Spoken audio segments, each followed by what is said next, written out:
a lot of. Until you slip and you fall, until you hit in the bottom and lose a piece of your heart, until you broke and left bleeding, until you see what you lost. I got some bad days that people out there would kill for. I'm worried over. How's everyone doing tonight? I know we got a few people in here. Me and Float were just chilling out, talking about our week, talking about news in our local area. Got Trump in my backyard tonight, doing some things, doing his what they call it, stumping. Isn't that what they call it? Yeah. Hanging out, chilling out, doing his thing. That's right. We've been at work, been talking about how it's been slowing down a little bit. Sitting here listening to some music of a local artist who's actually good friends of mine's son. We were listening to him last week after the show. Oh, there's Brett. Look, man, we were just talking about you wondering where your dumb ass was. What's up, Brett? What's up, Aggie? Man, what's up? Hey, cheers to all y'all. This is my new drink, my new creation. I showed it on the first one. It's called a Dirty Float. Cheers, Float. Ben, Cheers, I know y'all kind of dropped off of it, but it's Screwball whiskey, vanilla ice cream, and fudge ice cream topping. It's a Dirty Float. Oh yeah. I'm drinking the hard stuff tonight, unsweet tea.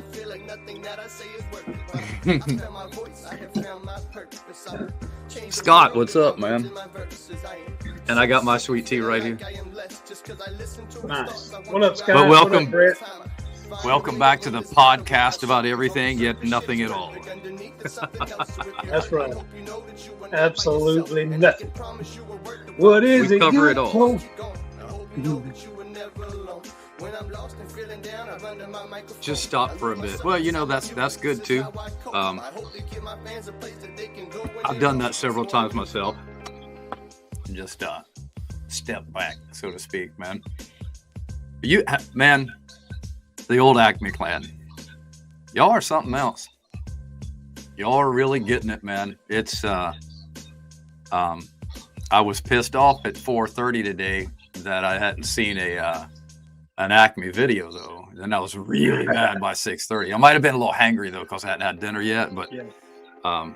it's a pleasure watching y'all get in it, man. Yeah. Just jeez, man.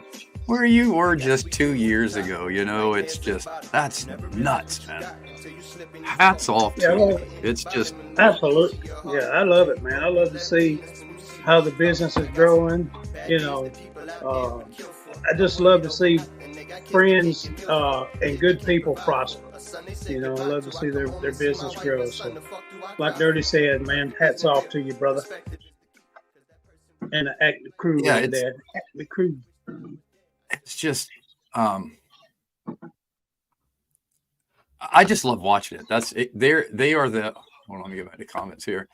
They're the one channel that has just said, you know what, that I can watch that's relevant to. I mean, I know there's others out there's probably 10,000 videos or channels out there in lawn land that I haven't even seen. But to know Ben from almost his beginning of YouTube and from my very beginning, Ben was the very first lawn care video that I watched. Right. And to watch where you were, to see where it is, that's incredible. And just steady paced. Steady as she goes. What does Scott say here? Just had dinner at the chalet, man. All right. Nice. That's a good place to eat. Y'all don't know where it is, but I know where it is. But, JT is, I keep remembering to put myself up here. JT has really turned up the gas on the biz. It's all him. But it's fatherly advice. That's you're the oil on the cogs, man. It still wouldn't be there without you. Right. But hats off to JT. Ain't no shit to that. And Lex. No joke about that. And Brett, what we got going on here? The key to success is the right marketing in your area and the drive to make it happen. There's nothing, no lie about that. And it's that simple. And glad to see you got a good CPA, man. That's critical. Acme is a true example of how to do it. Yes, they are. Yes, they are. How's everybody doing, man? How's your week going? I know it's slowing down for a lot of people. I know the season is coming around for things, click down a couple of gears. It's time for everybody to take a breath. Yeah. What's up, Jacob? Just Jacob's in the building. What's up, buddy? Yeah, it's slowed down a lot. Like I was telling Dirty earlier, I was like, man, I did some standing around today, and I feel more tired just from standing around and actually doing some work. So yeah, it's kind of slowed down a lot. That's the easiest way for me to get lazy is not to be doing anything, man. If I don't get up and get going, it's a struggle from that moment on. It's an uphill battle. I almost didn't wake up in time for this show. I took a little nap. I did, luckily. I got one in. The wife woke me up and said your sandwich is ready. I said, thank you, ma'am. Yeah, welcome in, Jacob. Be sure to subscribe to us, brother, if you haven't. We'd appreciate it. Oh, Ben, I meant to tell you, you sent us a little message out the beginning of last week's before we went live. I said, sorry, man, can't make it in here, man. 10:30 is too late because we go on at 9:30 Eastern. That's 8:30 for you, Bubba. We read that and laughed. I was like, does Ben think I'm on the West Coast now? What happened?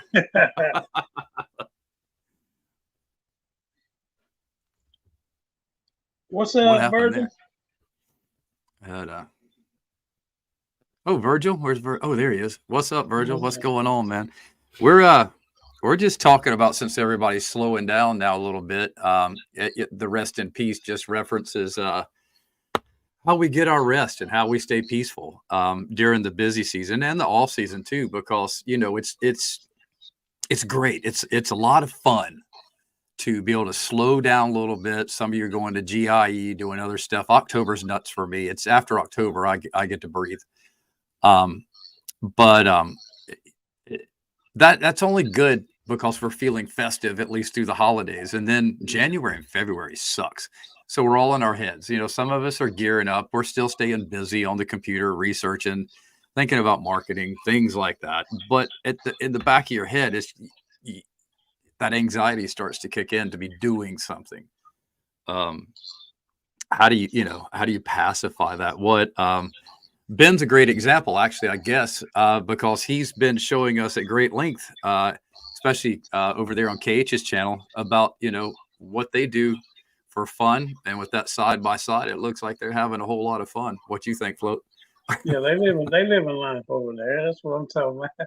I was wanting to move up there. I was going to ask them if they had a float room, where I could come stay the winter with them and just have a good time. And maybe dance with KH by the pool. Hell yeah. See who falls in first, right? Yeah, it'd probably be me, man. It'd probably be me. Yeah. So what do you have for dinner today, bro? Anything good? No, man. We kept it simple tonight. I had a roast beef and cheese sandwich and some soup, just some good old chicken noodle soup. And that sounds pretty good. I love chicken noodle soup. I had a poor man. Oh, I sandwich. do too, man. You know what I mean? I had good old potted meat with some mayonnaise, salt, and pepper sandwich. Oh God, potted meats, dude! I love deviled ham. Yeah. Oh my God, I can kill deviled ham, man. It has a better flavor than the potted meat, but yeah, that's what I had tonight. Good old potted meat sandwich. There's nothing better, man. It's that comfort food. Again, this is the time of year we get into comfort food. We were talking about that last time. I brought up food before Scott did, I think. I don't know. Maybe not. So. But no, he talked about dinner, though. Oh, did he? He chimed in. Let me qualify and verify here. Fried shrimp. Damn it, he did. That's right. I forgot the chalet. Yep. Fried shrimp and black and prime rib. Yeah, deviled ham, man. I love deviled ham. And it's a canned meat, Virgil. Go down the go down towards your tuna fish and all that in the aisle and pick you some up. It's an acquired taste, but it's just, I don't know. I just love it, man. It's kind of like Vienna sausages. You either like them or you hate them. That's it. Oh, Yeah, it comes in a little can, man. It's got a red devil, white wrapping with a red devil. Funny, Yeah. some people would say that's ironic that I mentioned this, but it's got a red devil with horns on it. yeah. You would know that. Yes, sir. I just grilled. Then again, I can grill every day. Yeah, I could too, man. And I love a good grill session. I've grilled a few times this week. Actually, we've had pork ribs, steak. What was the other one? It might have been pork ribs the second time. I can't remember because I love some ribs, man. I can destroy some ribs. Yeah. Quickly. Man, we ain't grilled out in forever. Me and WC was grilling out every other day, man. We was grilling something. Dude, y'all grill out enough to feed the county. True. We did. We grilled out a lot, man. But since he moved, man, we ain't grilled out much, and I ain't even seen him in probably a month. I'm hoping to, over a year ago, Costas and I bought a big whole hog cooker with 3 different small grills and cookers on it.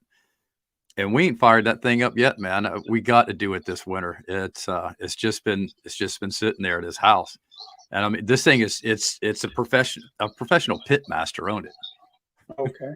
It's badass. That's nice, And we bought it for down the road mostly because it's, we'll do some grilling and stuff for the weddings or whatever events going on, or we'll rent it out to them. I mean, that's the big purpose. But the other purpose is also the fact that if we drop a deer or a hog out there on the property, instant grill.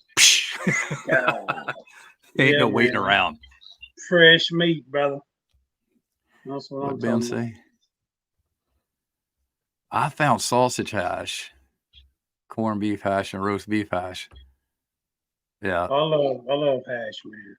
Corned beef hash with some eggs. Yes, sir. You gotta have grits, the hash, and runny eggs to cover it all over. Man. You gotta let that yolk just down it. I think we need to JT's rename our channel to the food channel. I know. Oh man, we always get on this topic. He's spending some time with KH in the hippie room. Uh-oh. Hey, there's KH. What's up, KH? What's up, KH? Dirty like smoking hash. Yes, it's funny. The funny thing is we bring up hash because somebody actually sent me a message on social media asking if I had a good hash recipe. I thought they were talking about what I'd be talking about, but they weren't. They were talking about breakfast hash. I was like, oh, sorry, my bad. I just eat it. I don't cook it. Right. Or smoke it. That's what I do with it. Well, I've had it back in the day. A little bit of hash, a little bit of purple haze. Yes, sir. Well, what makes y'all? What's y'all's chill out? I know, Ben. I know y'all probably do some other things. On the daily. I know those getaways are great for y'all. It's like fish goes floating. I spend a lot of time on a surfboard. I spend a lot of time, well, not as much now as I need to be doing. I've kind of slacked on it, but just doing literal meditation to get me through things when it's tough. Did you just hear what you said, man? What? Probably not. You said fish goes floating instead of float goes fishing. You said dead fish float, man. Acme called it too. Look, Acme fish goes floating. That's the only way you catch it. I let a secret out. That's what happened. That's what happened. You let it out. Yeah, man. That's my thing, man. Is go down to that spot. I know people get tired of seeing the same video or me fishing in the same spot, but I just love it so much. No. There, it's so peaceful, man, and just. I get tired of seeing the same fish, Charlie. I knew that was coming. I knew it. Dadgummit. Well, hopefully Yeah. you're about to see some big ones, because if I go on that trip Monday, that night trip to it's either Smith or Gunnersville, there's going to be some big ones in the boat. You go keep some, or y'all just gonna toss them back? I think the guy, I think he keeps some. I believe. I'm not sure, but I believe he does. I believe he keeps some. So hopefully we'll get to keep a mess and maybe fry some up. I've got to take some out of that spot where I go fishing. See, That's there's probably so why they're many. small. It's overstocked. Exactly. But I like fishing. I'll probably start and sometime soon, really, because it's best here in spring and fall when the water and the weather are just a little bit cooler. You get the trout running, the flounder, all the saltwater fish are just highly active. Right now, it's the shrimp are running like crazy too. I should probably walk down the street and throw a cast net. I should have done that today, but I didn't. And Yeah. it's relaxing for me too, but only if it's active. I can't just sit there and throw a rod. Not for long. Not as long as I like it's getting bites. I don't have to reel anything in. As long as there's something active down there and I know it, I'm satisfied. Yeah. But if it's not biting, I get pretty discouraged pretty quickly. Which is funny. I don't know why. I just don't. Because I can go paddle out in the ocean and sit on the surfboard and not see a wave worth catching for 4 hours and not care. Yeah. I just don't care. Well, But that's what kind of I do sometimes out there is when I'm in the boat is just, man, I'll put the rods down and just kick back and chill, man, and watch the trees blow, whatever, man. Sit and just kind of spot fish. dude, that's my favorite thing to do on a surfboard. Because what I do is when I go out there, and it's common knowledge, Scott knows this too, man. You forget everything behind you, and what's behind you is mainland. When you're out surfing, you're pointing whoosh, deep sea, and so I forget all that, and man, it is so cool just to sit there every now and again. I told y'all about my manatee run in, but you'll see dolphin, porpoise, whatever you want to call them. Occasional some fish and things like that. But to watch the pelicans come across, say that's the water line, and these big old pelicans will just come, and it looks like it's effortless to them. And some birds, a lot of birds, they look like they're doing something. When they're in the wind, these even like hawks and eagles and stuff, they look like they're working towards something. Pelicans, it looks like they've been flying for 1,000,000 years apiece, man. They just, you don't hear, and they'll do one little, and everything they do is slow motion. You see a hawk or something do a flap, and they'll do like this. It's quite abrupt. A pelican, you can watch it go like this and go, and then it's good for like another 1.5 miles down the water. It's insane to watch them. Yeah, smash the like button for us, man. Y'all don't forget about that. We keep forgetting to mention it. If you don't mind, at the end, if you're still around, or come back in the morning and leave a comment. Tell us to, I don't know. Yeah. Take a long walk off a short pier or something. I don't care. Yeah, let us know what you think, how we doing, and all that good stuff, man. It's good reads when you got comments in your video.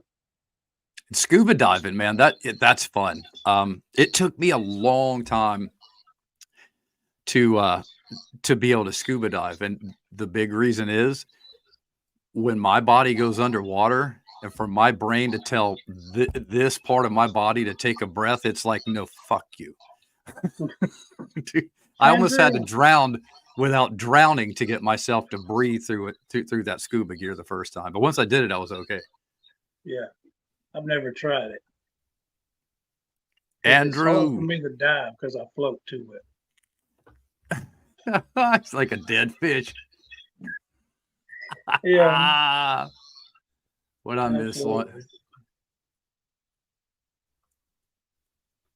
I missed some things. We got the weatherman himself in the building. Andrew. Yep. Andrew, it's not going to rain for a couple of days, just so you know, and it is going to cool off. Then I beat him to it. Yeah, I think you did. You got him.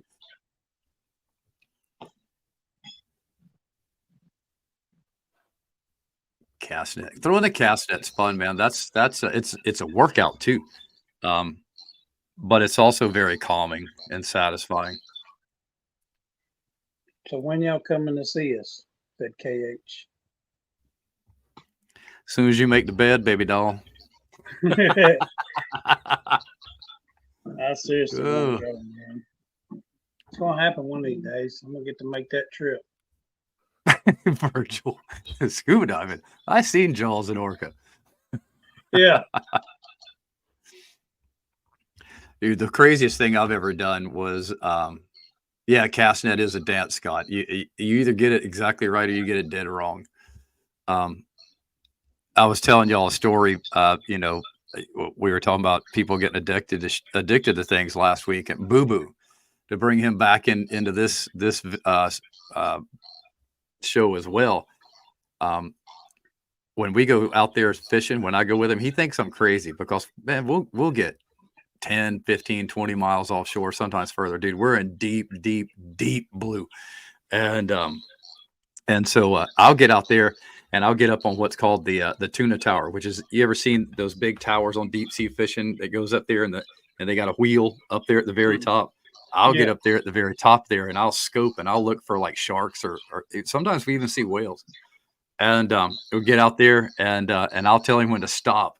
And just so I could say I did it, I'll dive in the water where a bunch of sharks are and get back out, and next time we go, if I go with him again, I'll have to get a GoPro or something to take out because I get pretty close to him. Far enough away to where because I dive in there to say I dove in with him, but I come around back to the ladder real fast and I'll hold on to it and just sit there and watch them, man. They're not aggressive, but if I see one a bull start to yank around too quick, that means he's aggravated or aggressive, and I get out. And not that I know anything about sharks, just going off my own knowledge. Yeah. But that's been fun to do that. Yeah. And I'm sorry. Go ahead. Go ahead, man. No, man, you first, man. I'm sipping. That's all I was doing. Age before beauty. I was going to say, man, one of the most coolest things I seen out there was the dolphins. How they ride beside the boat, man. Then they'll get in front of the boat. It's pretty amazing. It's funny. There was one that used to come up to us all the time in a swimming hole. Me and Scott and other friends in the neighborhood used to jump out of a tree that would overhang the creek, and it was pretty tall, and it was on a bend. So when the tide would ebb and flow, it was really deep there at high tide, so we could get way up on the top of that tree and jump out. And it was funny, man. There was a group of porpoises that would come around very, very frequently and just hang out with us. I mean, they would just kind of be there. They would go on up the creek, I guess, to chase some fish, and they'd catch us, catch up with us on the way back out and socialize with us, and then just take off again, man.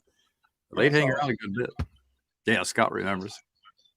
And water is definitely something that just calms me down. That and a good view up in the mountains, to sit up on the top of a mountain and just stare off into a world that I want to say doesn't exist, because there's still a lot of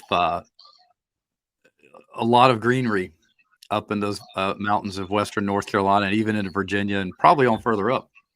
Yeah. But you can see, as far as the eye can see, you at night, you might see the light of 5 houses way off in the distance. And during the day, they call them the Smoky Mountains because the haze, the cloud line is literally below the mountains.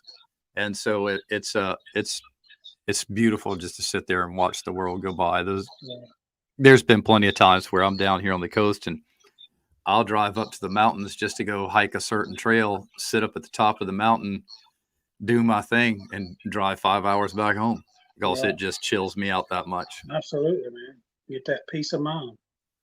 Absolutely. It is. And we all need that. I think a lot of times we forget it. Like Well, Ben's a good example, I guess, and JT, because um, just because their recent growth, especially when you catch the right gear and the growth starts coming quick, and you want to catch it, you want to fight it, you want to hold on to it, and make sure that all your I's are dotted and your T's are crossed.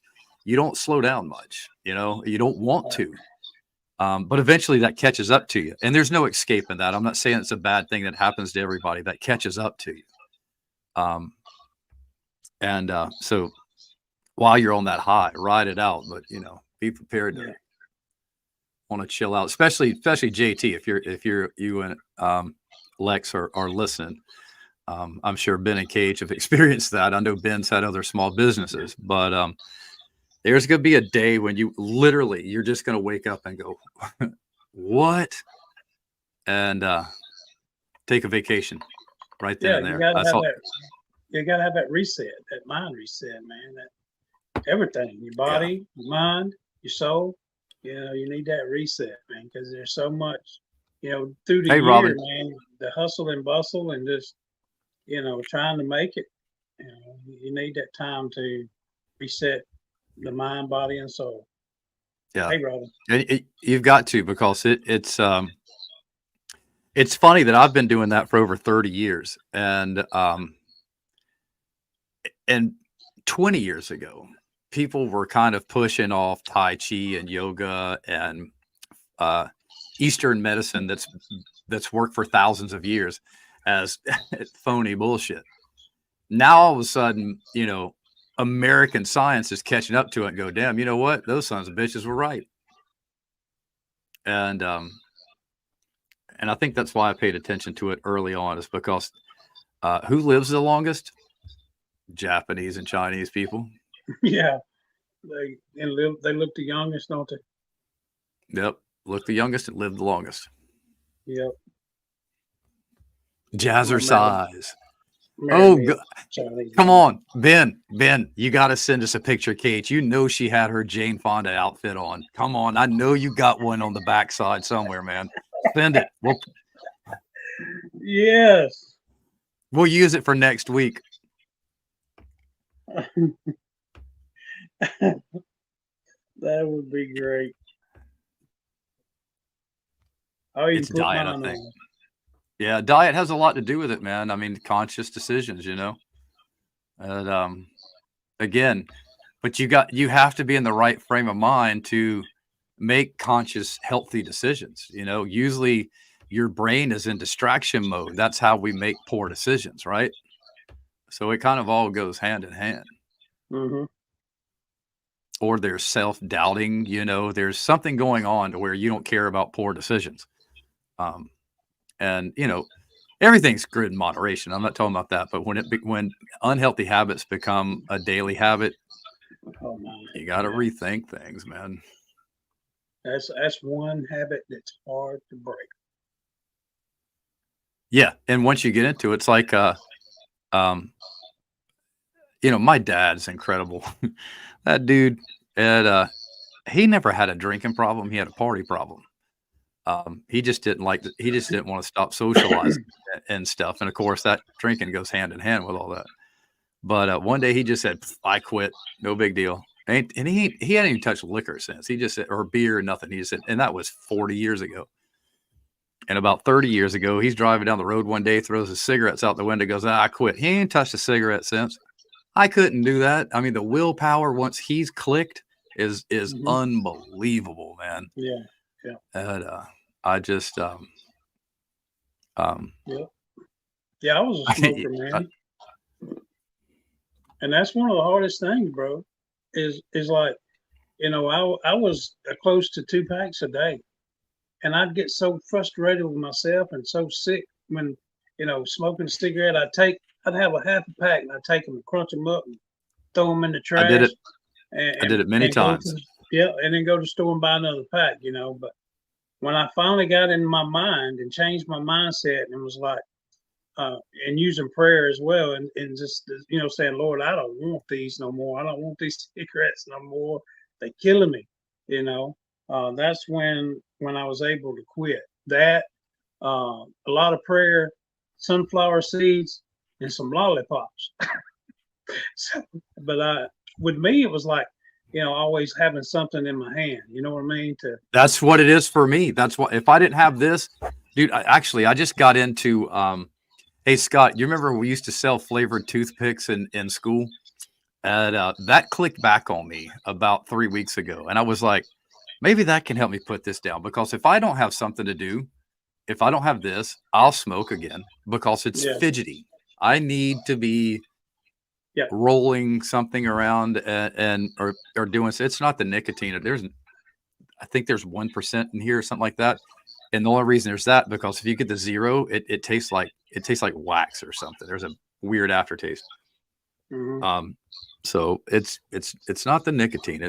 I don't know. Just be busy. Yeah. After I quit, man, it was like, I couldn't stand to be around them, man. Couldn't stand the smell of it. I don't mind it too much, but it definitely is a pop in your face, especially if it's old ashtray smelling stuff, it's like, ugh. That's what we did, Ben. But we did spearmint and a few others down in lemon or something, but cinnamon was the big deal. It was the hit. I sold that in Charms blow pops, man, and some Now-R-Laters from time to time when they were still Now-R-Laters. Now I don't know what the hell they're trying to call that Now-R-Laters, but it ain't that. But I found some orange and cinnamon toothpicks that I just got, and I've been chomping on them a good bit. They work. Oh yeah, they do. I haven't tried the orange ones. I've had the cinnamon toothpicks. They're really good. But yeah, that's what it was for me too, man. It's just having something in my hand, and when I was driving is when I would smoke the most. Oh God, yes. Yeah. And man, the whole trip, 5 minutes could go by, another cigarette gets lit, and I ain't even smoking it. I'm just ashing that thing out the window. I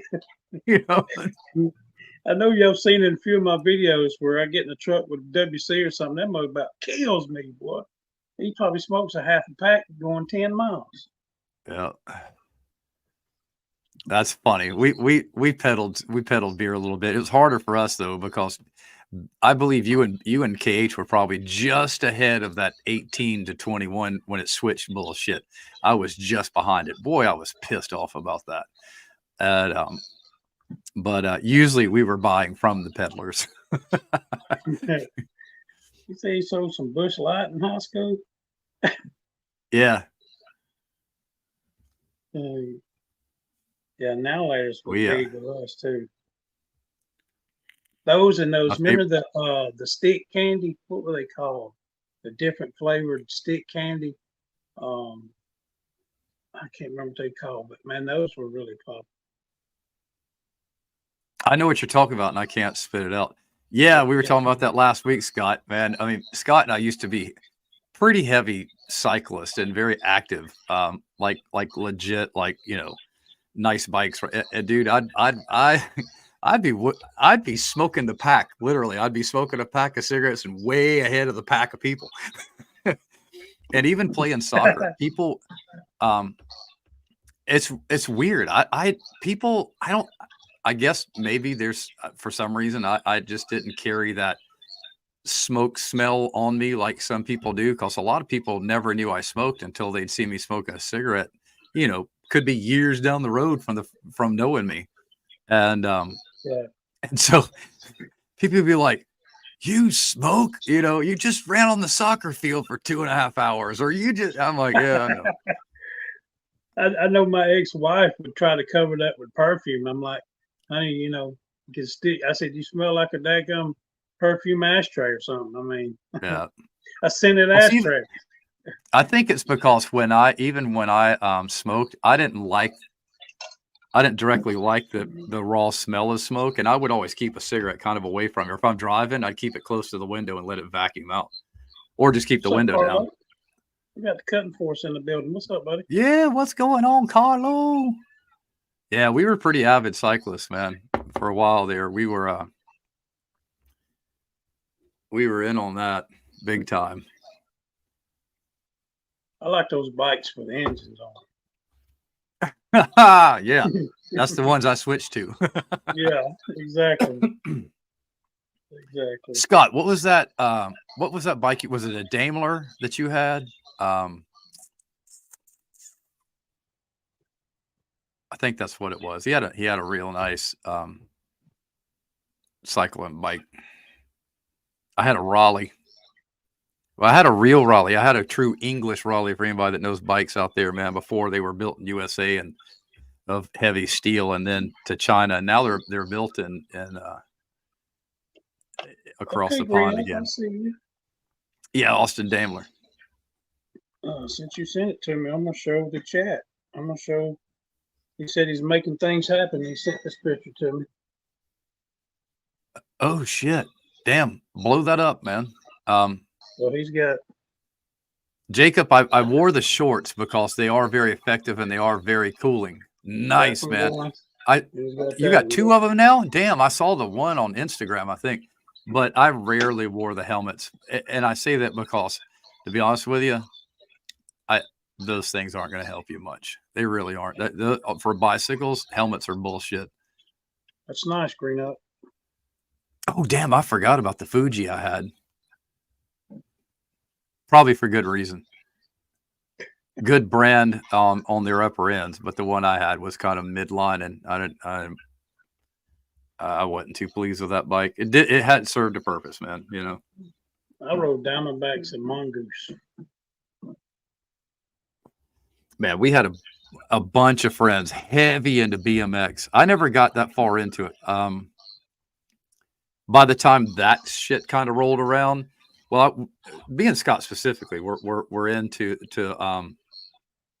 cycling at 10, 12, 15 speed type stuff, just like bicycle races, and skateboarding, and surfing. I think that's where we kind of swam in the circles we swam in. I never got much into BMX.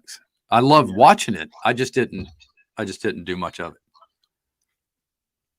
Yeah, we were pretty good. I got an old video somewhere back from when it had the old camera. I mean, it had, I forget what the camera was called, but man, it was an old time camera, boy. And it's me and my brother and a couple of the neighborhood kids, man. We out there riding BMX bikes and we jumping. I thought I was doing something, man. I was jumping those hills, thought I was doing something. Till I got back and watched the video and probably coming 3 feet off the ground, if that much, I was like, yeah, I'm jumping high on this jack. Nah, I wasn't. I might have got a couple feet off the ground. Dude, we had some dirt bikes and stuff, growing up. This is probably when we were like tweens and under. We built some crazy ramps, dude. I mean, massive ramps in our neighborhood, man. Like I said, if we had cameras, and I'm sure I'm not alone on this, but if we had cameras like we do around today or had for the past 20 years, man, we would make Jackass the movie look like Child's Play. Right. Yeah. Exactly. What the shit we did. Well, I mean, Scott and I, we would launch bikes into the woods just to see if we could get hung up in the trees. We would let go of our bikes just to see if we could grab a branch 50 feet in the air. Right. Jump off in the rock. Nope. Yeah. Yeah. I mean, it just. Yeah. Good stuff, man. The crap you could, but again, it's that stuff that kept us happy and energized, and how simple it was, and I think that's what I always reflect on when I need to chill out is simplifying. Because it's no secret that I literally technically have OCD, and when I get anxious, I can tell because I start simplifying, and not in a good way to start off with. I will start cleaning stuff up. I will start throwing things away in this house like there's no tomorrow. It'll drive Sarah batshit crazy. Right. But I will look around at stuff, and if it ain't moved in 6 months and it's not a Christmas or Halloween decoration or something the kids have, I can promise you where you'll see it on the curb. And so I know that's when I got to go into chill out mode. And I need to be doing it more, to be honest with you. Yeah, absolutely. Hell yeah, I remember drinking out of the water hose. I did it yesterday.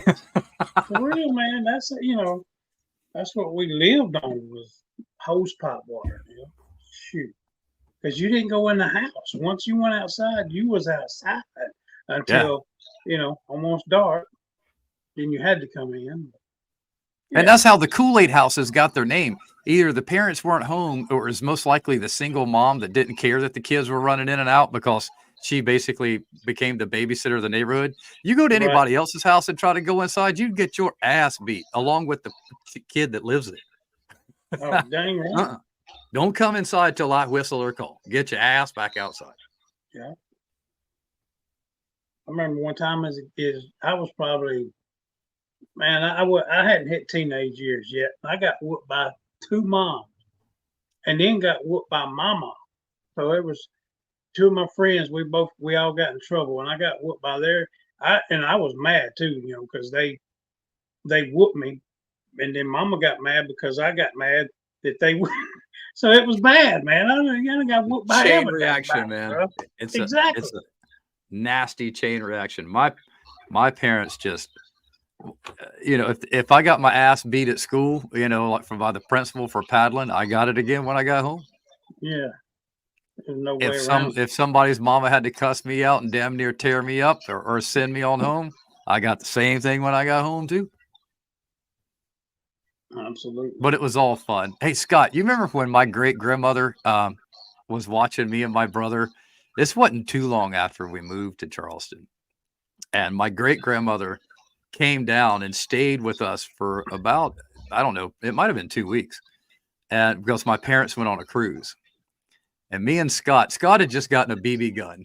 So we went, this is bad, but God bless, it was funny. Scott lived directly across the street from me in the first house we lived in. And Scott was the first dude I met. I think I said that already last week. But we sat on his front porch and we'd pump up his BB gun, like 1 or 2 pumps.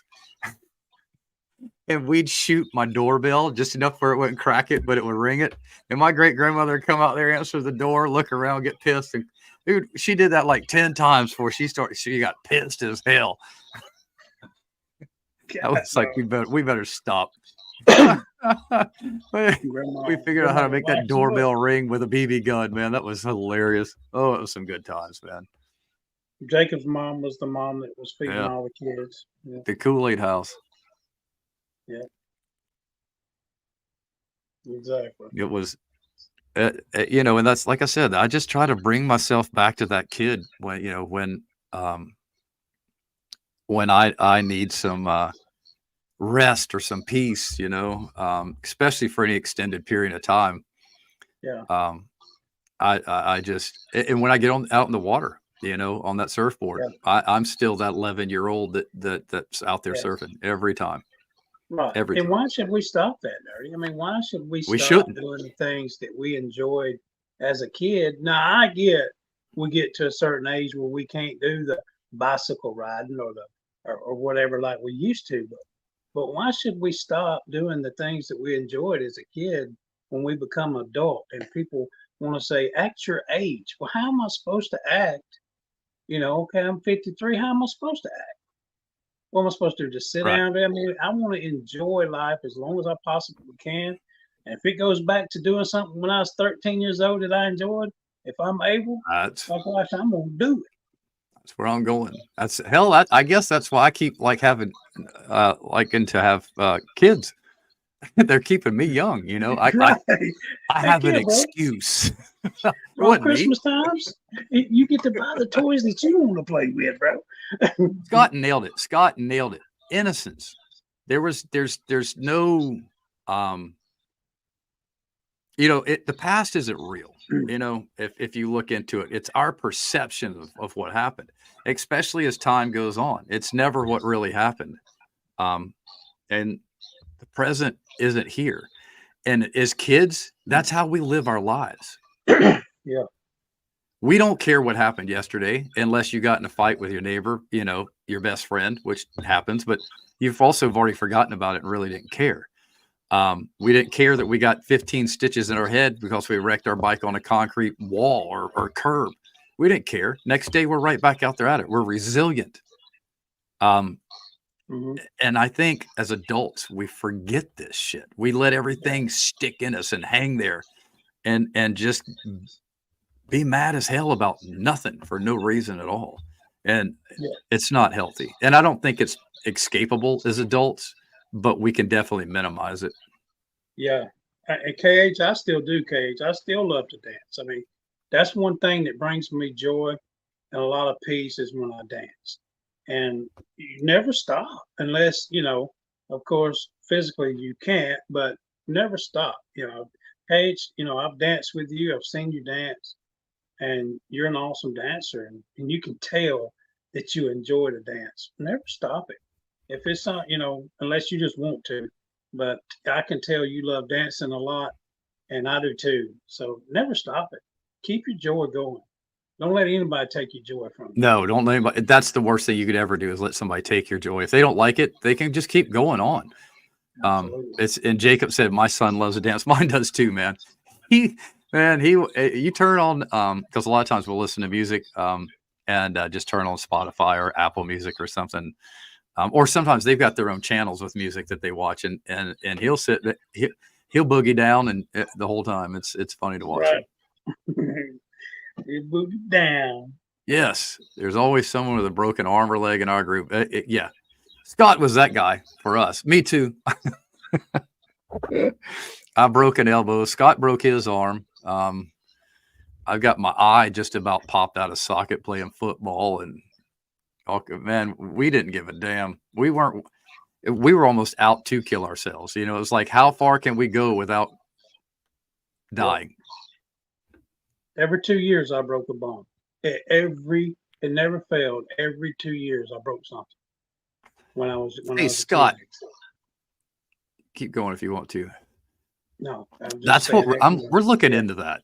To me, I could do it straight off of my phone. I just need to get a Google number or something for this specific reason, so that I'm not giving away numbers.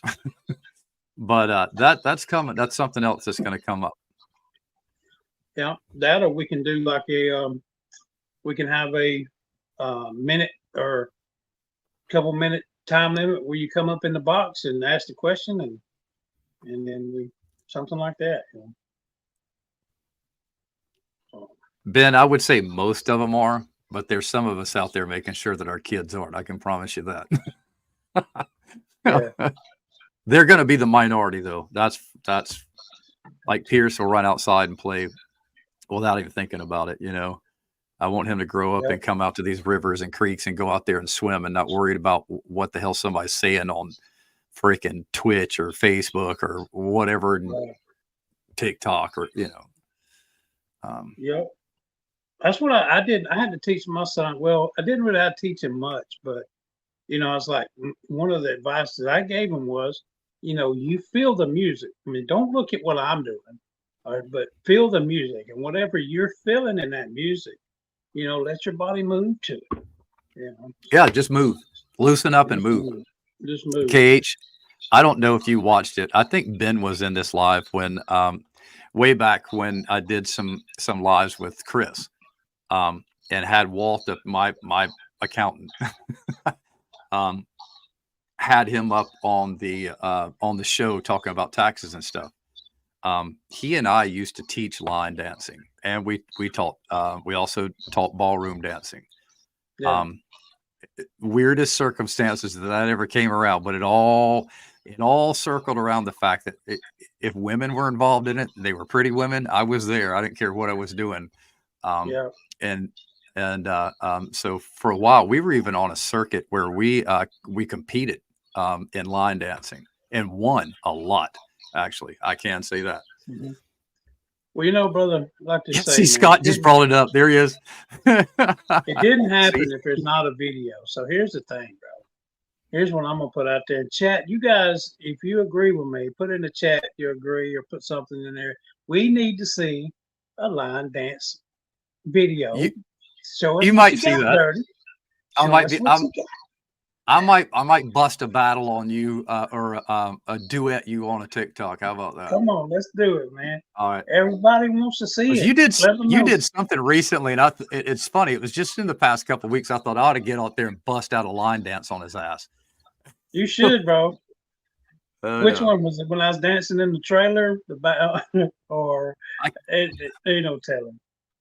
I'm trying to remember, but it was I can't remember. It would take me if I look up TikTok right now. I can tell you in 2 seconds which one it was. But yeah, it was player. The funny thing is how we got into it was Walt's aunt, who was even still today. I will even easily admit she's still fine. She said, "Hey, why don't y'all come down to the Blue Coyote one night? This is a new bar downtown." And come to find out, a friend owned it. And we were like, what's that? And she's like, oh, it's a country western bar. And we were like, country western? What the heck? Country western at the beach? I mean, what the hell are you talking? Nah. Yeehaw. Well, we said that, but we kind of, it was down there around all the other bars. And we were down there like the following weekend. We kind of peeked our head around and these huge, just the whole side that was exposed to the road. They had gutted the walls off of that building, and it was one big window that was probably 50 feet long and 20 feet high. And all we could see is these girls' butts doing this. Lightning didn't quick strike her that we got our asses in that place to see what was going on. And then his aunt told us a couple of line dances, and that's something I've never. We were off to the races. I've always been more of a freestyle dancer but I wouldn't, I'd love to try it. So, if you want to do some type of line, it was fun. Then it's come back around now, man. It's around it. But then we got into the competitions, and we had to learn how to. We got in a lot into two-step with girls, partners, and stuff. Added some ballroom dance to it, and some shagging and some jazz dancing, and shagging was a thing though, and it still is. If you live on the East Coast and grew up there, you don't know how to shag, you got a problem. But it's I mean, for a few years, man, we were steady at it, steady going at it. Yes, KH, that's what I learned very fast at the age of 22, I think it was. And that's how I met Henley's wife. I mean, Henley's mom, my ex-wife. And was through that. And well, when I used to go to the club, man, most of the guys that I went with couldn't dance, so I ended up dancing with all their girlfriends and wives or whatever. So I was wore out by the end of the night. And there's no better stress relief than to get on it, get your, shake your booty a little bit, man. It just, that can make you forget the rest of the world even exists, really. Exactly. And I don't do it as much now though, because I found out after I had knee replacement surgery that, especially when it comes to two-step and line dancing, and it's also the fact that I don't do it much anymore, hardly any at all now, but I have to hyper focus to keep that limber rhythm going, because a fake knee isn't as limber as a real knee. There's certain barriers there, and it's my right foot, my lead foot, so it's a little odd, but right. I could probably still pull it off. Pimping ain't easy, Jacob. I mean, I'm just saying, pimping ain't easy, bro. Cage used to go plow boys every Thursday night. What's wrong with you posting? Oh, that's a bar. Never mind.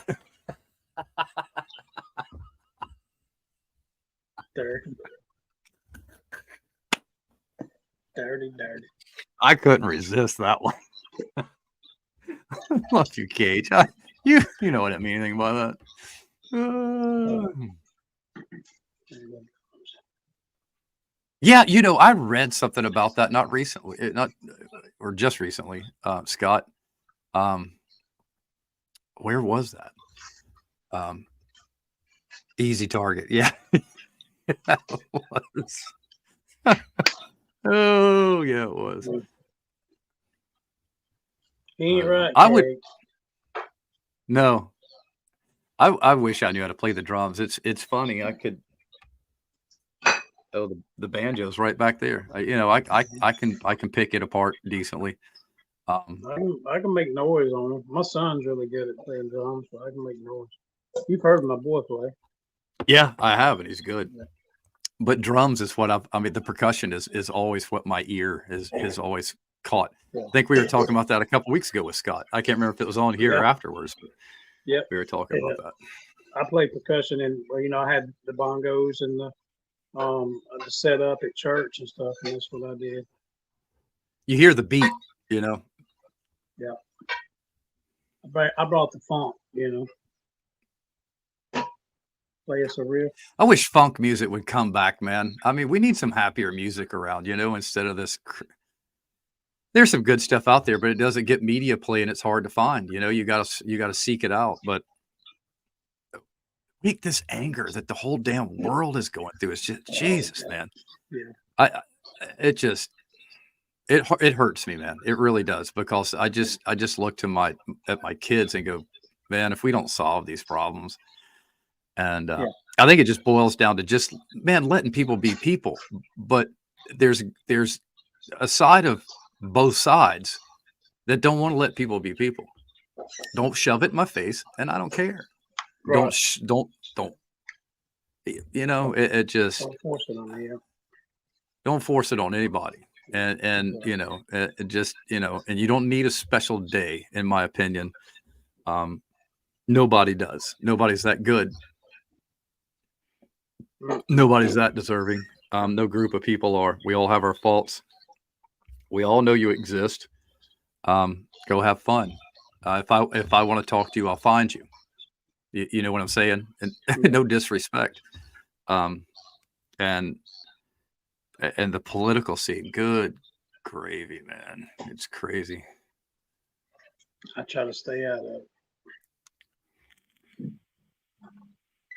I try to nowadays. I do too. I do my best, because it's well, Kate, is it Kate or Ben? Which one of y'all said it first? Clown Town. And I know Kate says it more. And it just, I'm getting to where I've had enough, but I don't want to throw the towel in, because that's the worst thing to do. Yeah. And I don't have my head in the sand, but I don't seek things out at the same time, just because I know it's all a bunch of nonsense. It's all a bunch of spin.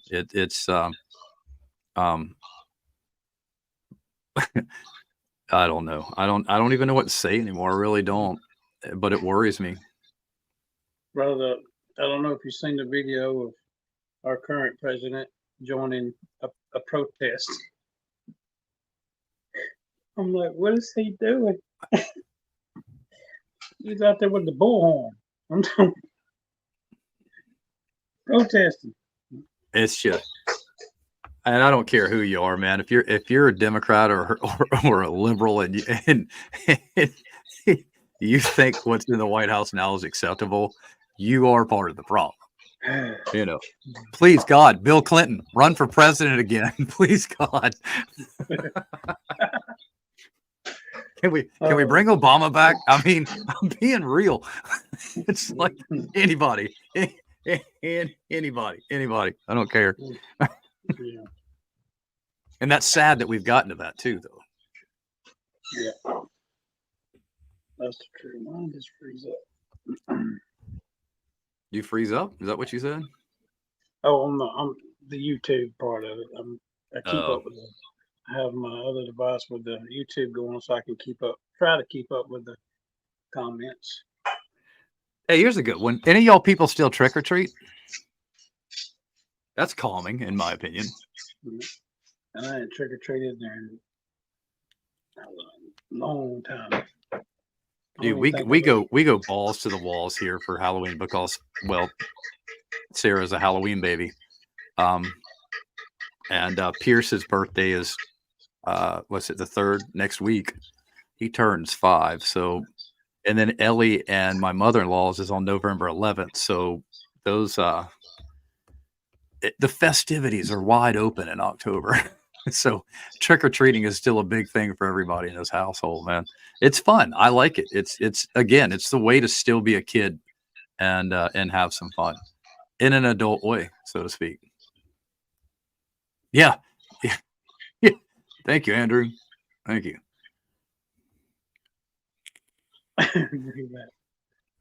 We needed to vote Ross Perot in. KH, I did see that. I saw that like minutes before I opened up IG and saw where you sent it to me. That's just that kind of shit's got to go too. We've got to get control of this country.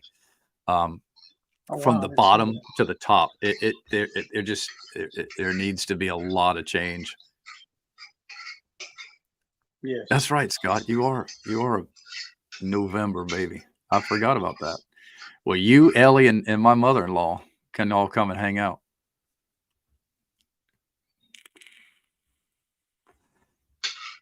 Andrew, that's usually what I do. If I don't walk with the kids and Sarah, it's usually because I've come up with some skit to do at the house to scare the living shit out of everybody that comes by.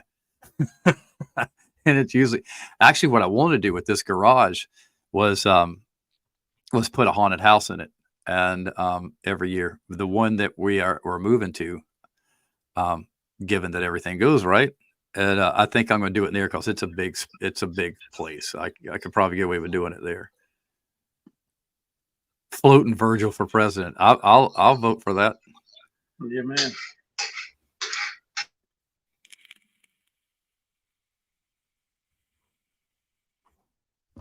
Oh, look at Robin's on November the 9th.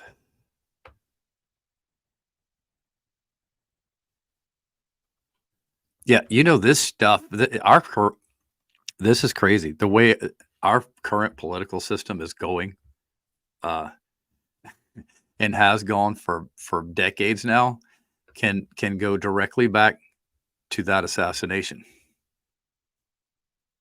and that's known fact now. That's not a weird theory. That's not tinfoil shit. We know it's all true now, which is crazy.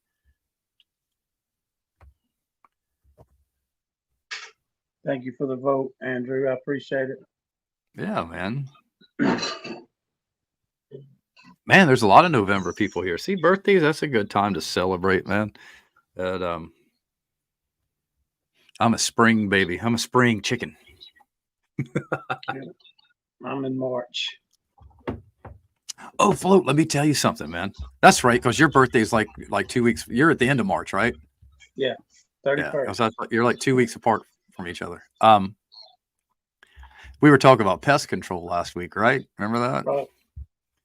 So yesterday, my phone's ringing. I look down, and it's my friend Sean, who owns the pest control company that I used to work for.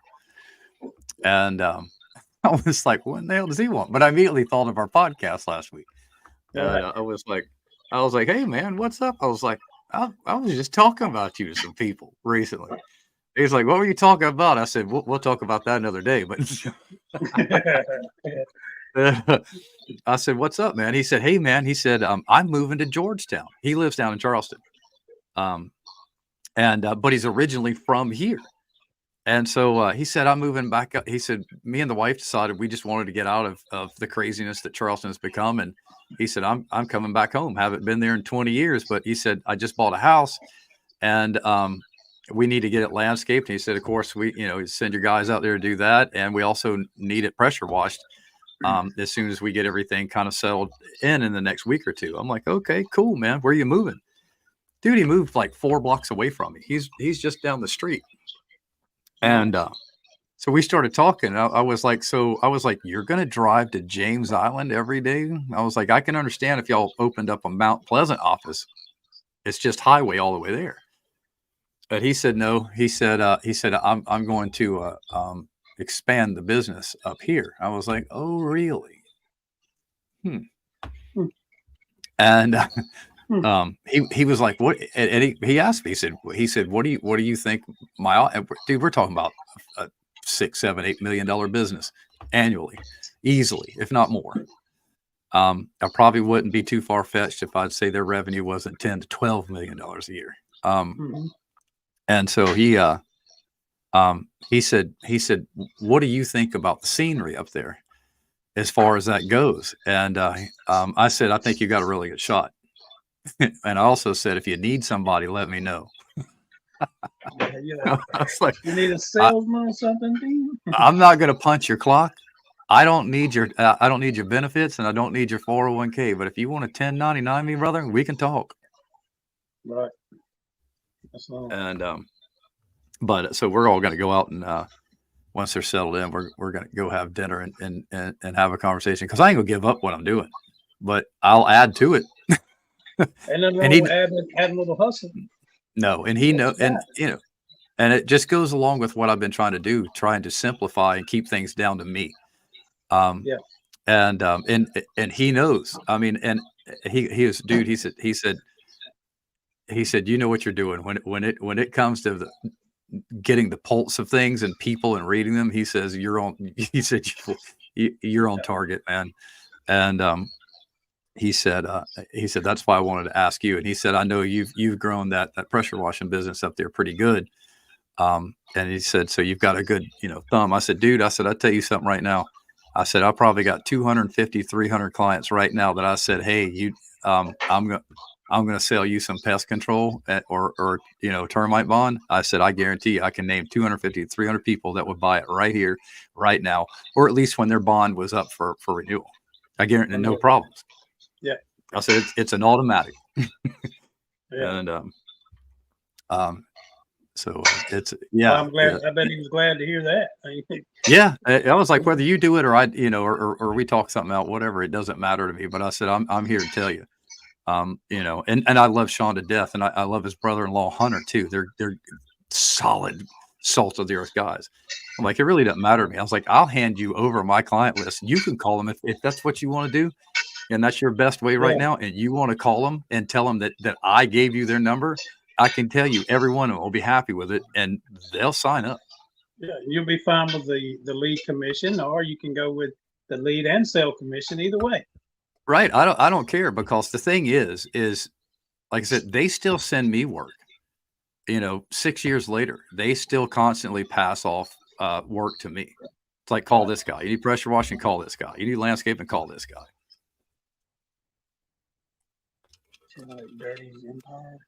And I haven't been able to repay it much because they don't service this area. We moved up here not long after I left there, not too long. That's crazy. The guy that owned the pest control company that I worked for, his name was Sean. Oh, really? Yeah. It must be something about those Seans. Something about them. Yeah. It's a big business. They do really well. And it was funny, man. I just thought, man, it's like, who's been talking in my ear for this to happen, because we were just talking about it in depth, and then he calls, and I was like, I told him, I said, I'll sell something for you all day long. I was like, dude, I'll let you put the company name on my Armada. I don't care, as long as you pay to take it off if I stop. Yeah. Yeah, that's crazy, man. I'll go hit the street. Yeah, you just out on Saturdays, or like at January and February, when I don't have a whole lot going on, or if it gives me a really good reason to actually completely stop that landscaping, I'll do it. I don't care, because then I'm not working. It's just stress free, to be honest with you. I don't know where it'll go. Yeah, February, March, and April. It's swarm season time. I mean, is that usually about the same time when it is with y'all as well? February, March, April, really heavy in March. So. Yeah, it's I was like, yeah, if y'all want to spark it, I'll help in whatever capacity you want me to. Yeah. But the more the capacity, the more money I'm gonna want. But I'll never clock in for you. Let's get that out straight right now. Yeah. Exactly. Never. And it's so recession proof too. It's just one of those things I can have in my bag and do nothing with until I need to. And awesome. What's that, Andrew? Hold on, you lost me on that one, buddy.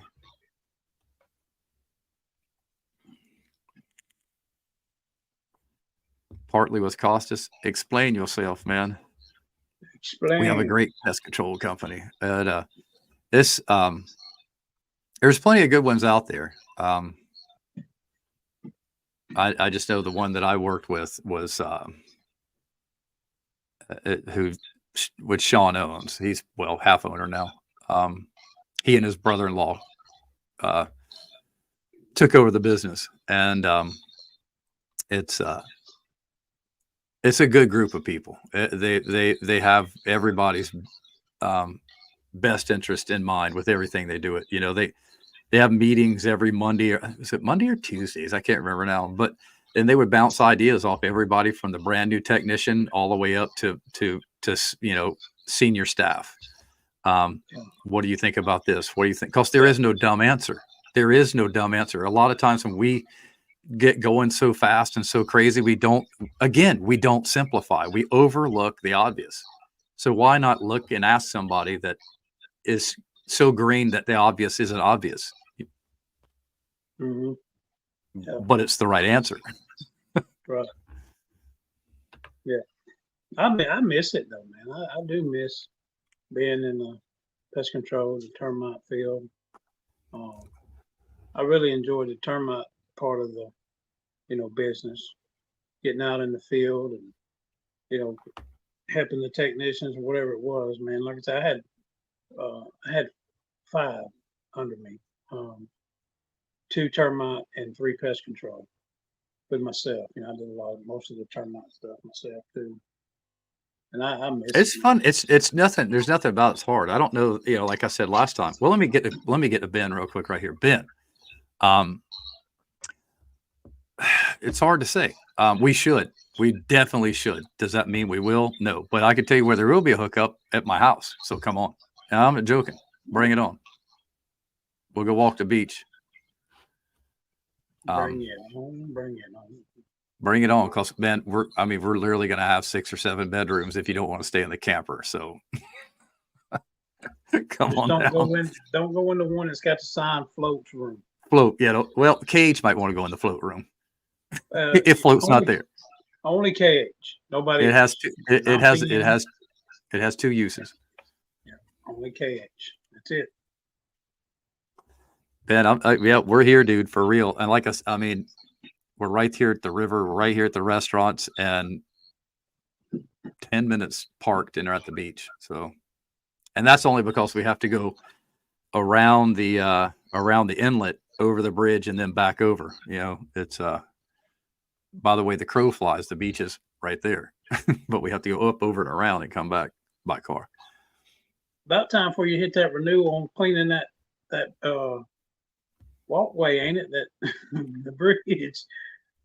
You know, it should come up again. They thought about just completely redoing it again, because they used it's all Ipe, and they use the old. It's old enough where they use the old plastic cleats to hold them under. You know, it's got that cut in it like tongue and groove does for hardwood floors, and the cleats stick into those grooves. Well, they're old plastic cleats and not like stainless steel, so they bust easily, and the boards are always popping up and all this stuff. So they're giving thought to just to redoing the thing. We'll see what happens, though. I don't know. Right. A Cage, it's 3 days. yeah. It's just under, I believe. There's plenty. It's shrimp season right now, Cage. There's plenty around. So if you want to come early, you want to come 2023, come on, get you some. Oh, Ben, if you're in North Carolina, man, you've got to. Hell, I'll take you to the house in North Carolina. I could be your tour guide, boo boo. Or you know, hit the mountains, then come here, and then if you're coming this far, you have to go to the Outer Banks. You're missing out if you don't. That is the life experience. Mandy, what's up? How you doing, Mandy? Good to see you. Yeah, Andrew, Trek's isn't a bad idea, but there's an image, to be honest with you, that the town's looking for, and so they want that expensive hardwood. What's up, John? What's up, man? Love you, buddy. Good to see you here. Hope you're having a good time with Ma and Paul. What's up, John? Oh, that's right. Elizabeth City is just literally. It might be an hour and a half from me, something like that. It's very close. We're doing good. We're just hanging out. We doing, boo. You're doing. John, I don't know if you heard me earlier, but me and Float were giving you a lot of praise, man. You and Alexa are getting it done. Absolutely. Yep. Proud of you, Get her brother. done.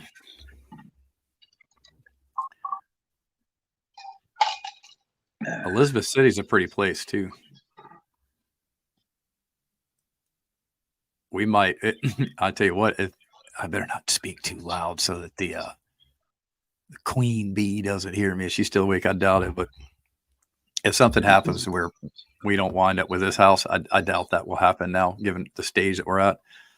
But I would actually probably prefer to move up there towards actually the North Carolina, South Carolina border. It's only 30, 40 minutes away. But I found a farm up there that's beautiful, and I got my eyes on it. There's the little devil on my shoulders going, please let this deal fall apart. As much as I love this place, God, don't get me wrong, I love this place, but I was like, that farm is amazing. And I could still be right here in 30 minutes. It wouldn't take me any longer to get anywhere except for back to right here downtown. Right. Yeah. Oh, you got a new spray tech, man. Cool.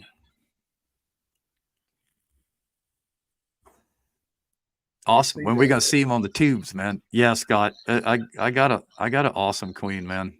She's badass. Can't complain at all. She could probably complain a lot. I won't. Yeah.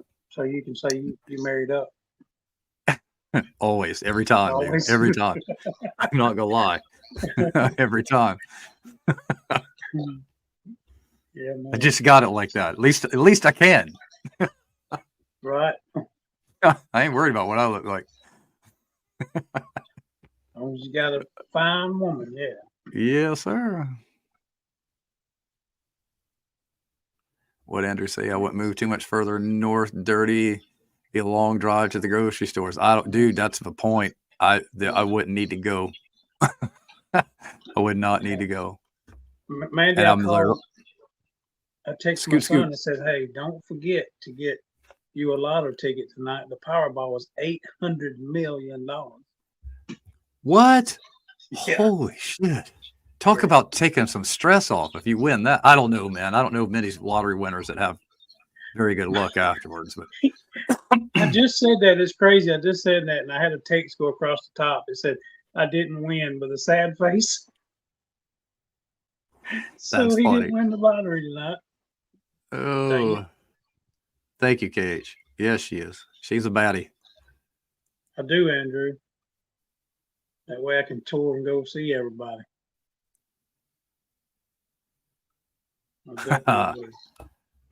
Scott, you know, man, we're coming to those months where I think that can also kind of get me in a funk this time of year, because those bad times are, it's the time of the season when all that went down.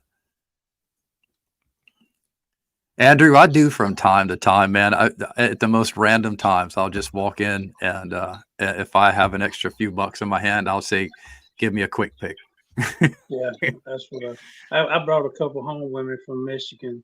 I got some in Michigan, then I stopped in Nashville and picked up a couple. And got the Mega Millions and a couple of the Powerballs. Yeah. I'll do it from time to time. Because I feel this. Everybody's got their rhythm and science behind playing the lottery, and mine literally is to be as random as possible, because it's random as hell when you win. So why not play the games that should be played? I ain't gonna stress over it. If I win, I win. Yeah, I got you, Mandy. You know I got you. You let me win and see what happens. I know what's gonna happen. He's gonna go buy that chocolate-covered potato chip company. That's number one on the list, bro. What you talking about? Oh yeah, it is. Yeah, it is. You're dang right. Damn, Andrew, did they sell it to you? Yeah, the Mega Millions. Nice. I hit the right one. Yeah. Andrew, Okay. when you gonna meet up with me when I come through Greenville to go into the house and go eat some lunch, man? I'm gonna call you out on that forever until you do it. Yeah, Stiffing me, Andrew. man.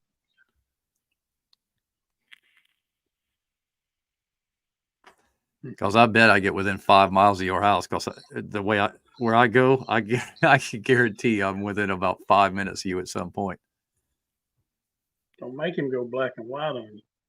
Yeah, Yeah. in your hometown. I'll do it.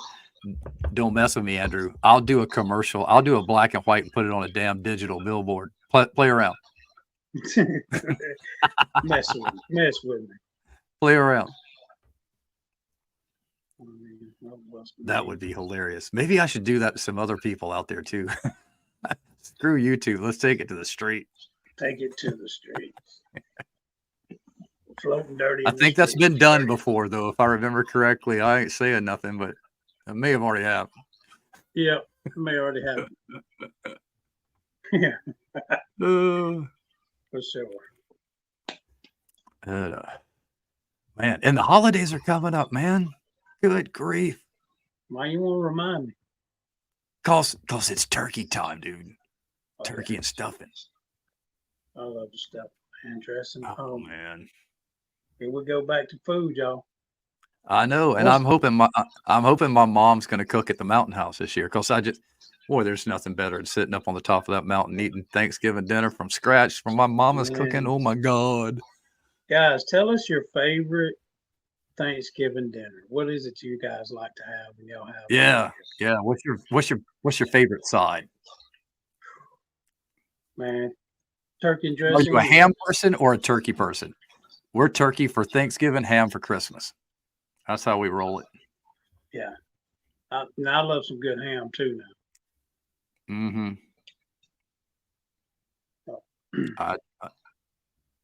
I do myself, but boy, there's nothing like those first 5 or 6 plates of turkey. I'd kill a whole bird by myself, man. Thanks. Well, come on, post your answers, damn it. Some orange. Yeah, the yams. Mm. Yes.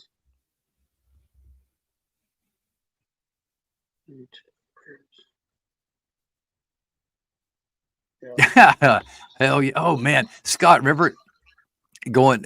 Did you go to the turkey shoots over at beside the Harris Leggett on Harborview Road? I can't remember if you ever went or not. We went a few times. I got one as a kid. The local radio show here in Birmingham, Rick and Bubba show, they do, or I don't know if they still do it anymore, but they used to do an annual turkey toss where they had these frozen turkeys, and you get out there and do it and toss them, and whoever tossed them, I remember that. Won. Yeah, I remember that. I don't know if they still do it or not because they took Rick and Bubba off the radio stations in Charleston a long time ago, but they're still on the radio station up here. So I've just gotten back into listening to them. Yeah, I've been on this show probably 3 or 4 times. Oh, that's right. I forgot. Yeah, in the studio with them. Yeah, a lot of fun. Well, hell, we're going to KH's for Thanksgiving. Float, she cooks the ham and the turkey on that day. Damn. Let's go. My mom has done that a couple of times, but most of the time now it's one baked turkey, one fried turkey. We always had both in our family. We had a big family, and somebody would, one of the aunts would bring a ham, and one of them would bring a turkey. And my grandma was always cooking. That's when the family was, when we were younger, and the pool of bodies were much more. That's what same thing. Yeah. I love the leftover turkey and ham sandwiches, man. Dude, I don't know how to go through Thanksgiving without a fried turkey anymore. We've probably done it for 20 years in a row now. But my brother does them mostly. Actually, my mom's gotten to where she's good at it. I kind of kicked it off, and then I punted the ball to them. Yeah, the And, deep fried turkey changed my opinion on turkey. I mean, I was turkey. I could live with it or without it, but had that deep fried. Oh my goodness, that's all I want. boy, turkey stuffing, rice and gravy, and some Mm, real cranberry sauce, not out the can. Not that I don't like it too. Don't get me wrong, but some homemade batch that's been made, green beans and corn. Oh my God, man! mm. And the yams and what am I forgetting? The squash casserole, Oh, come on now. macaroni and cheese, Hmm. um, fried green tomatoes. Sometimes my mama gets down, dude. I've probably only named about half of what she makes. Can I get a witness? Whew. Come on, he's preaching over there, y'all. Yeah. Yeah, mashed potatoes. We got that too.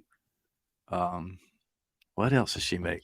And she usually makes a key lime pie for dessert and a couple other things, but that's what I gravitate towards is her key lime pie. Those are cute, man. Oh, and pumpkin pie. We got that too. Shit, how do I forget that? Man, a buddy of mine brought some to work today. They brought some red velvet. It was red velvet cake, but it looked like a daggone way his wife made it. It looked like a hamburger. Like it had two, and then the icing was in the middle, like like the meat, bruh. That joker was delicious, man. I got Red your taste velvet. buds going, huh? Oh my gosh, bro, it was so good.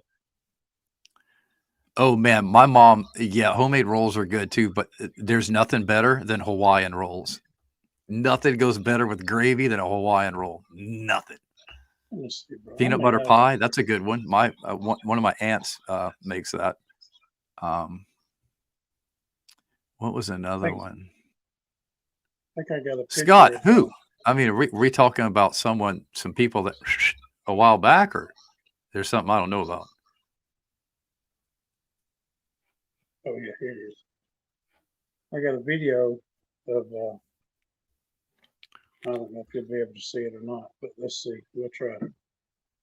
Gotcha, Andrew. I saw it.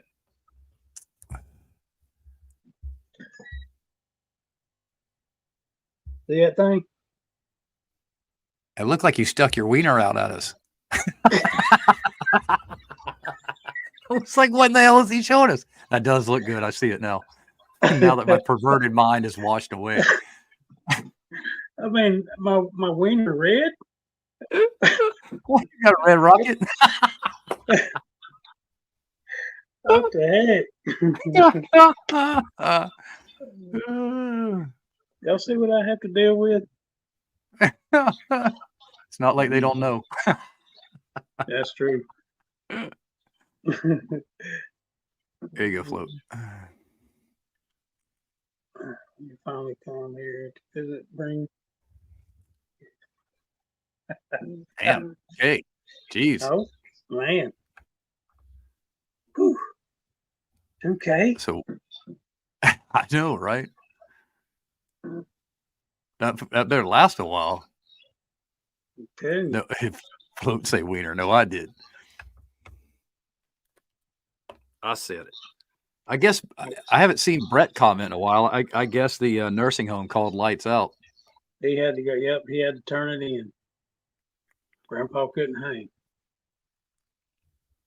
I like those trucks though, man. It looks like Brett's doing some good shit, man. I mean, that's kind of impressive. Yeah, that's good. I'd even texted him a while back when he started. I said, "Hey, man," I said, when you get your numbers dialed in on that, call me because it's something I've been slightly interested in. I don't know if I would pull the trigger or not, but that looks like easy money. As long as I would have to be picky though. That's my problem with doing things like that. If somebody wanted to clean out on the inside of a pretty nasty house with, I don't know, a hoarder's been there, and man, that's what freaked me out about pest control. Sometimes we talked about that last week too. Is the damn bed bugs. Mm-mm. Yeah. Mm-mm. I don't give a damn about a road. I used to do that, Dirty. I used to do clean outs on foreclosures and stuff like that, and I bid one. It was a. You mentioned hoarder's house. It was a hoarder's house. It was a 2-story house. Had the basement upstairs, And bro, this stuff was from the floor to the ceiling, and there was a path that went through the house. Well, I felt I underbid myself on this thing. I bid $10,000 on the clean out.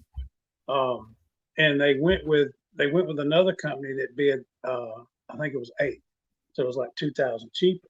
Well, the company went in there and stayed 2 days and left. It was like, no, we can't do it for this amount of money. So they contacted me, and I got mine plus a couple $1,000 more. So it was like around 11,000, I think it was, is what I got.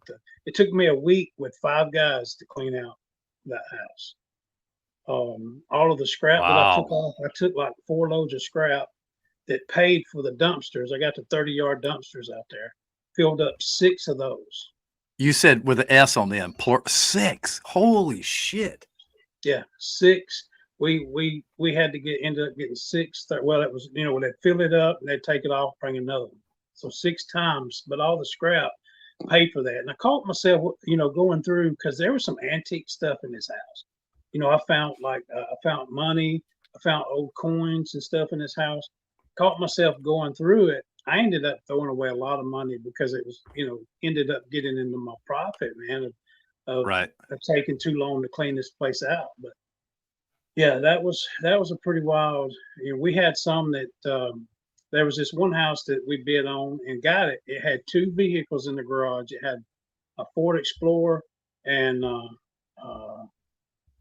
there was some type of, it might have been there was a Ford Explorer and a little truck, I think it was. It might have been a little Mazda or something like that.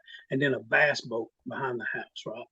So I wanted that bass boat. I wanted to go ahead, and I was telling my brother, we need to go ahead and hook to this bass boat, take it to the house and come back. He's like, no, man, we got too much to do in the house. So I agree with him. So we go inside.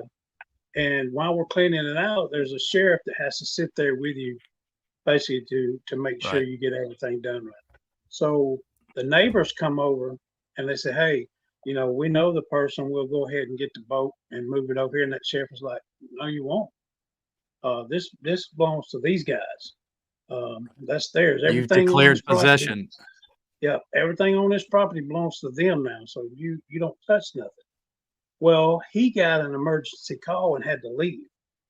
And while we're inside cleaning, they took the boat and one of the vehicles while we were inside and didn't know it.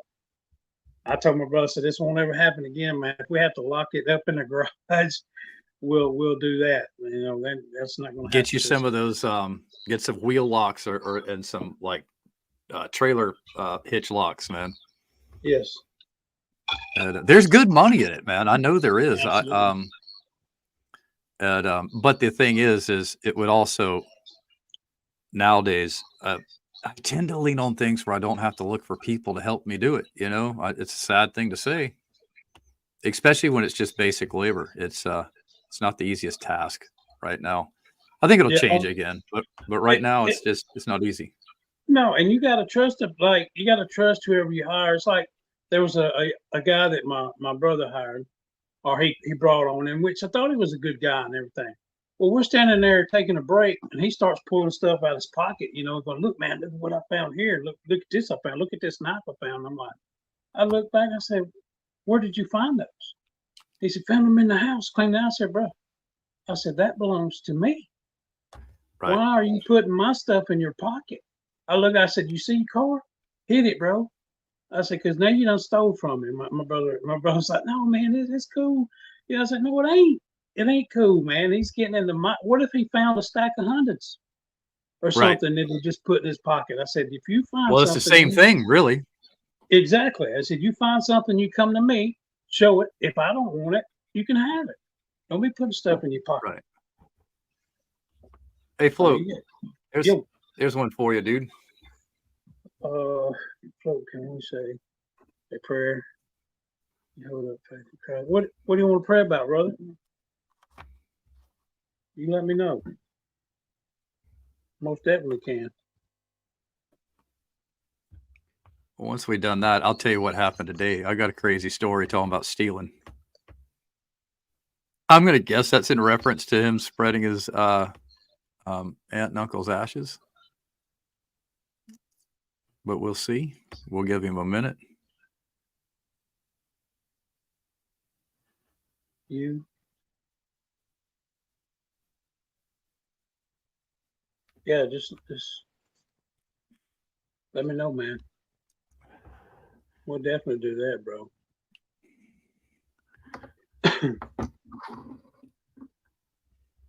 Scott's a good dude, man.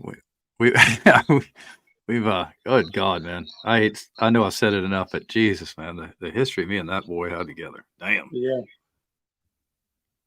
Yeah. I thought we was gonna get to hear some wild, which we did hear some, but, you know. Like I said, I think sometimes it's hard to talk about because there's so much that goes through our head. I mean, we can recall.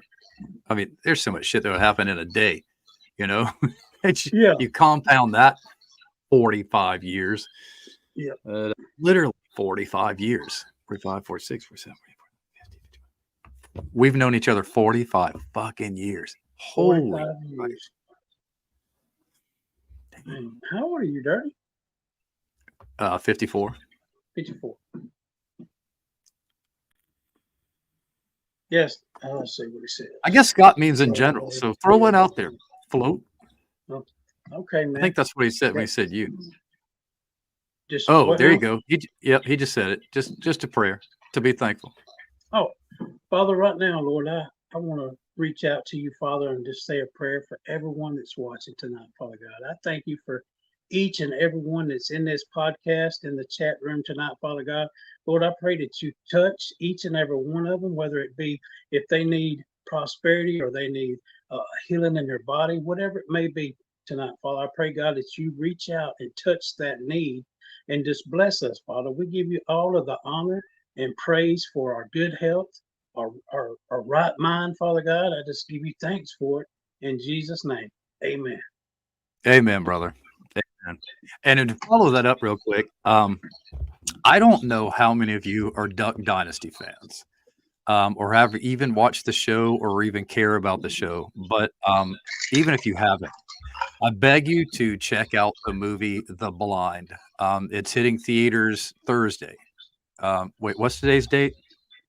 Today's the 26th, 27th, I think. Yeah, 27th. It starts tomorrow, actually, the 28th. Henley and Sarah are going to see it Saturday. It's called The Blind. It is the whole story of the crew, Phil, Cy, and all the sons and everything from Duck Dynasty, pre-Phil coming to Jesus, to put it in his terms. And it's, dude, that dude's path before he found God. Yes. And it's I've only learned what he would tell in the podcast to build up a dialogue to create attention to the movie. God only knows what that is going to tell us. But but they strictly they had Blaze TV helped them do this, I believe. And because Blaze TV puts on their podcasts, they've got like 3 different podcasts that they do. And but they had complete control over the creativity. They said there's a lot of things that were dropped because it would have been a 6-hour movie. Right. But everything that's in that happened, and that happened as they tell it in the movie. And so we're going Saturday to see that. I think it's going to be incredible.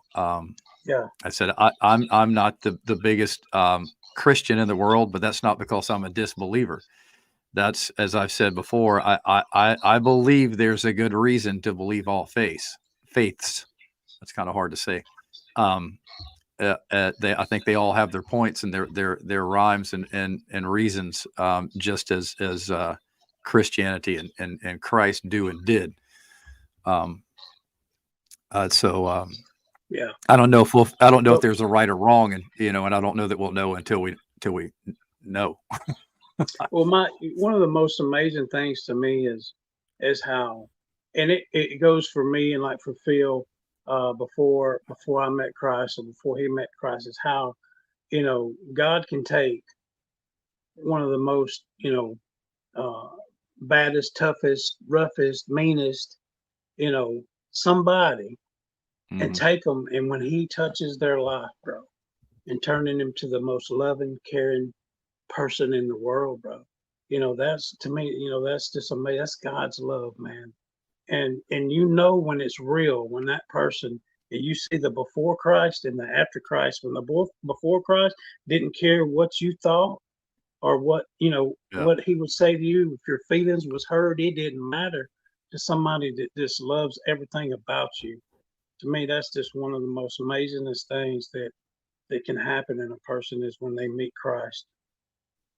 How it Yeah. changes your life. Like I said, I'm just not a big church person, and I know you aren't either for the same reasons. It's but it's like I've had people explain it to me, try to explain it away to me, saying there is no devil, there is no Christ, and it's quite possible that the devil is very rarely mentioned in the Bible, so maybe not, but the evil exists. But either way, I've had scientifically educate. Oh, it's not that. It's all in your brain. It's just your id and your ego. Well, okay, yeah, if that's what you want to call it, but you're still saying that it exists. You just gave something a different name. Yeah. It's still there. Well, a lot of people The don't conscience realize that I was born with. No one pushed the 10 Commandments down my throat. Yeah. No one. Never. I couldn't even tell you all 10 Commandments. But my brain knows right from wrong. Yeah. How is that?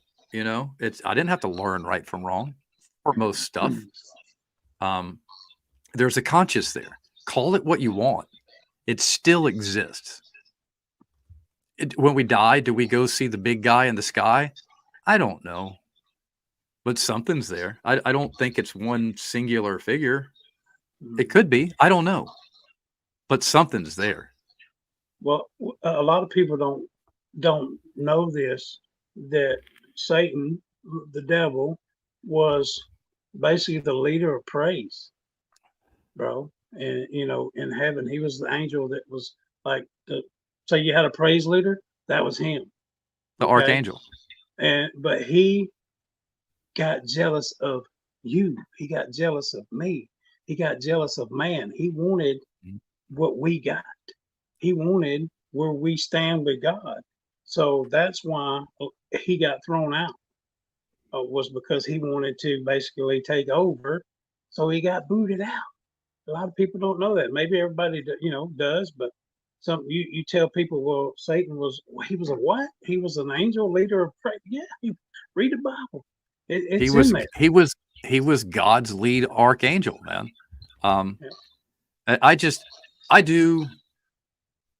I guess if anything, I question the full capabilities that or excuses that people will give the devil, and I'm not saying evil doesn't exist. I mean, again, we're just choosing words at that point. It exists. But he's used as an excuse a lot is what I'm trying to get at. Mm-hmm. Well, he only has power over you that you give him. Right. But I think there's a difference between that truly happening and someone just free will choosing to do something stupid and trying to have an excuse about it. You see what I'm saying? I think we'd spend a whole nother podcast on that. I look at it this way. And I can also understand the theory that there's lack of acknowledgement in the Bible about him for a reason, just to not give him attention. But again, I still rest on we don't know. Better safe than sorry, in my opinion.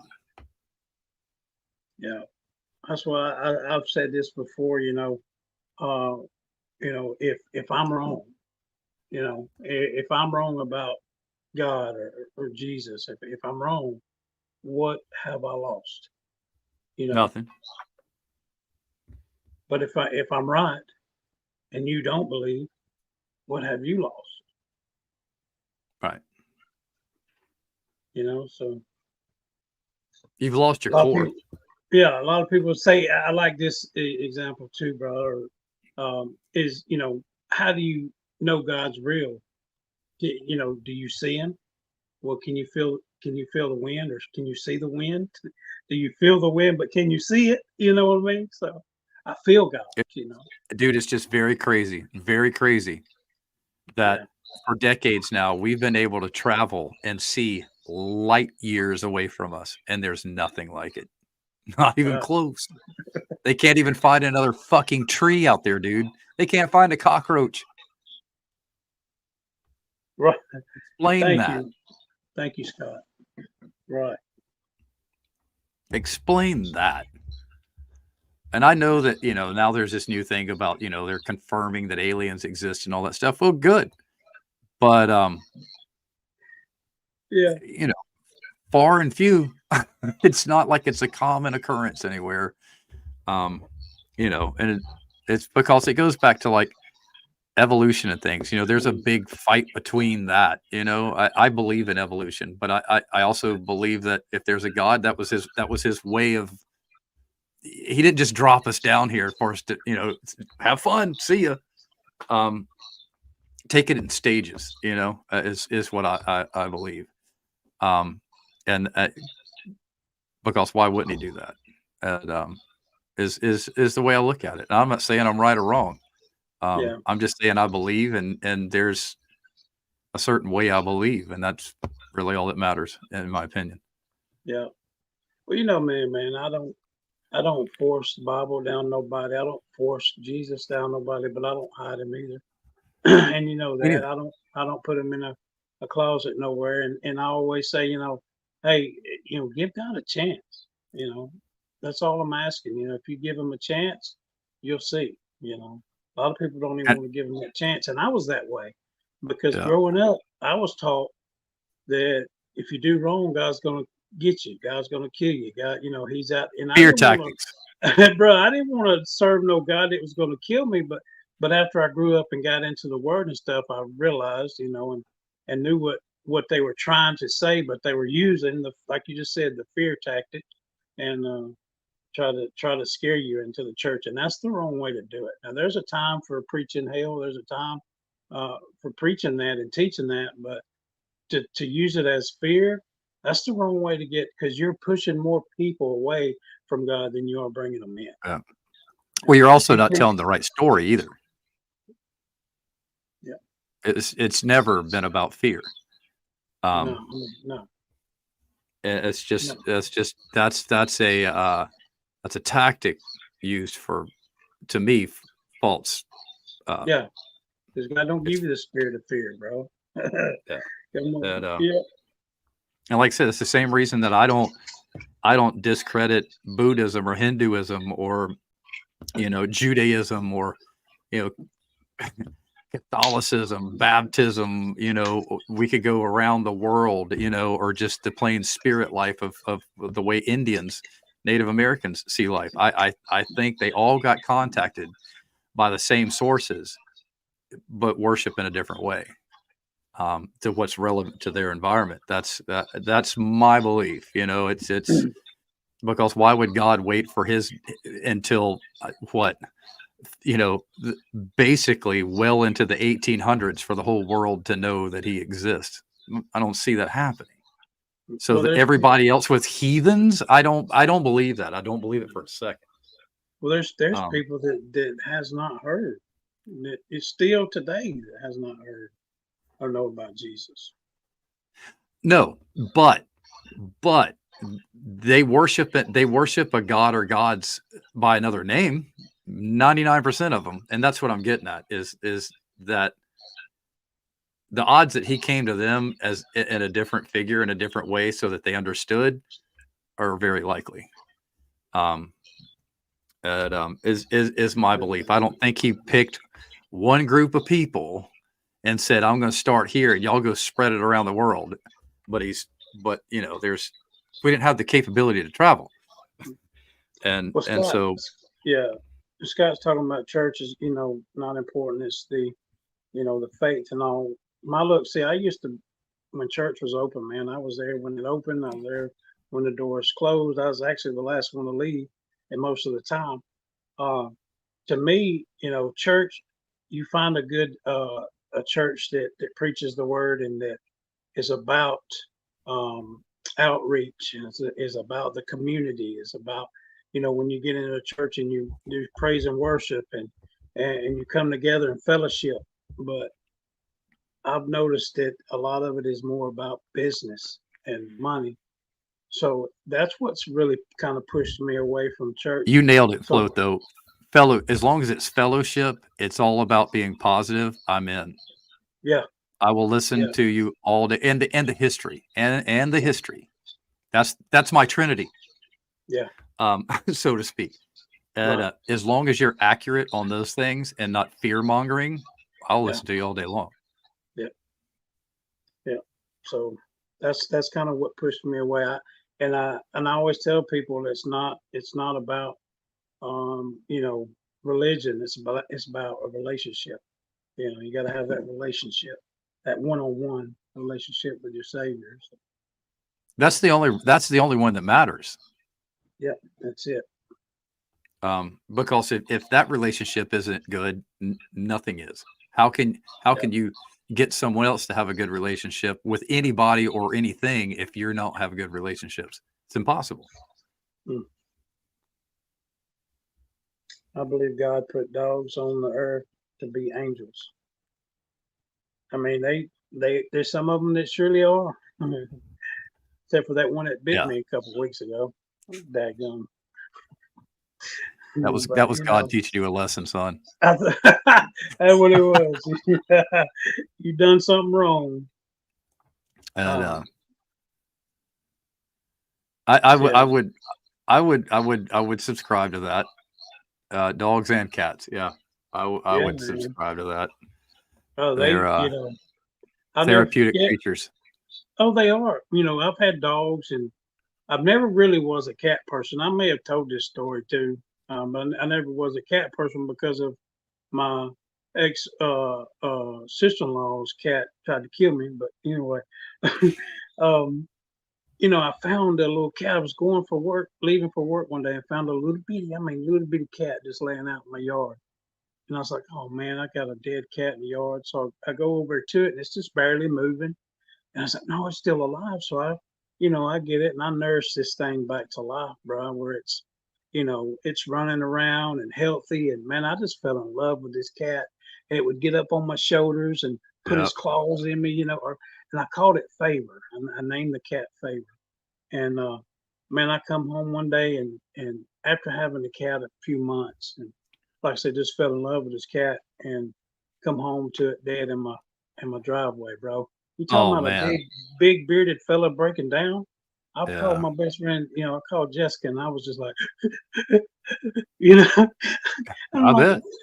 what in the world? I'm not like this. What am I doing? But that's true, man. The cats and dogs, animals can win your heart, and they're precious, precious They things. don't judge, but they can. But they know good from bad right off the rip. Right off the bat, and they love unconditionally, man. Yep. It's so good. But Well, that's how we got our latest cat, Piper, is because itty bitty kitten that was stuck in a drain pipe in my backyard, and I was able to rescue it, and it latched onto me on my shoulders like, oh, thank you, and she's a cool cat. She's a lot of fun, because she doesn't. The dogs like to try to, especially the little one, the mouthy one. He has a problem with cats.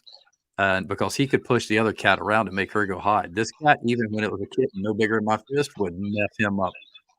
Even to this day, she'll walk right past him and just go, whack. is that the one that got stuck in the wall, or Yeah. yeah? Yeah, same one. Yeah. Animals do reflect. That's a good statement there, Scott. And Yeah.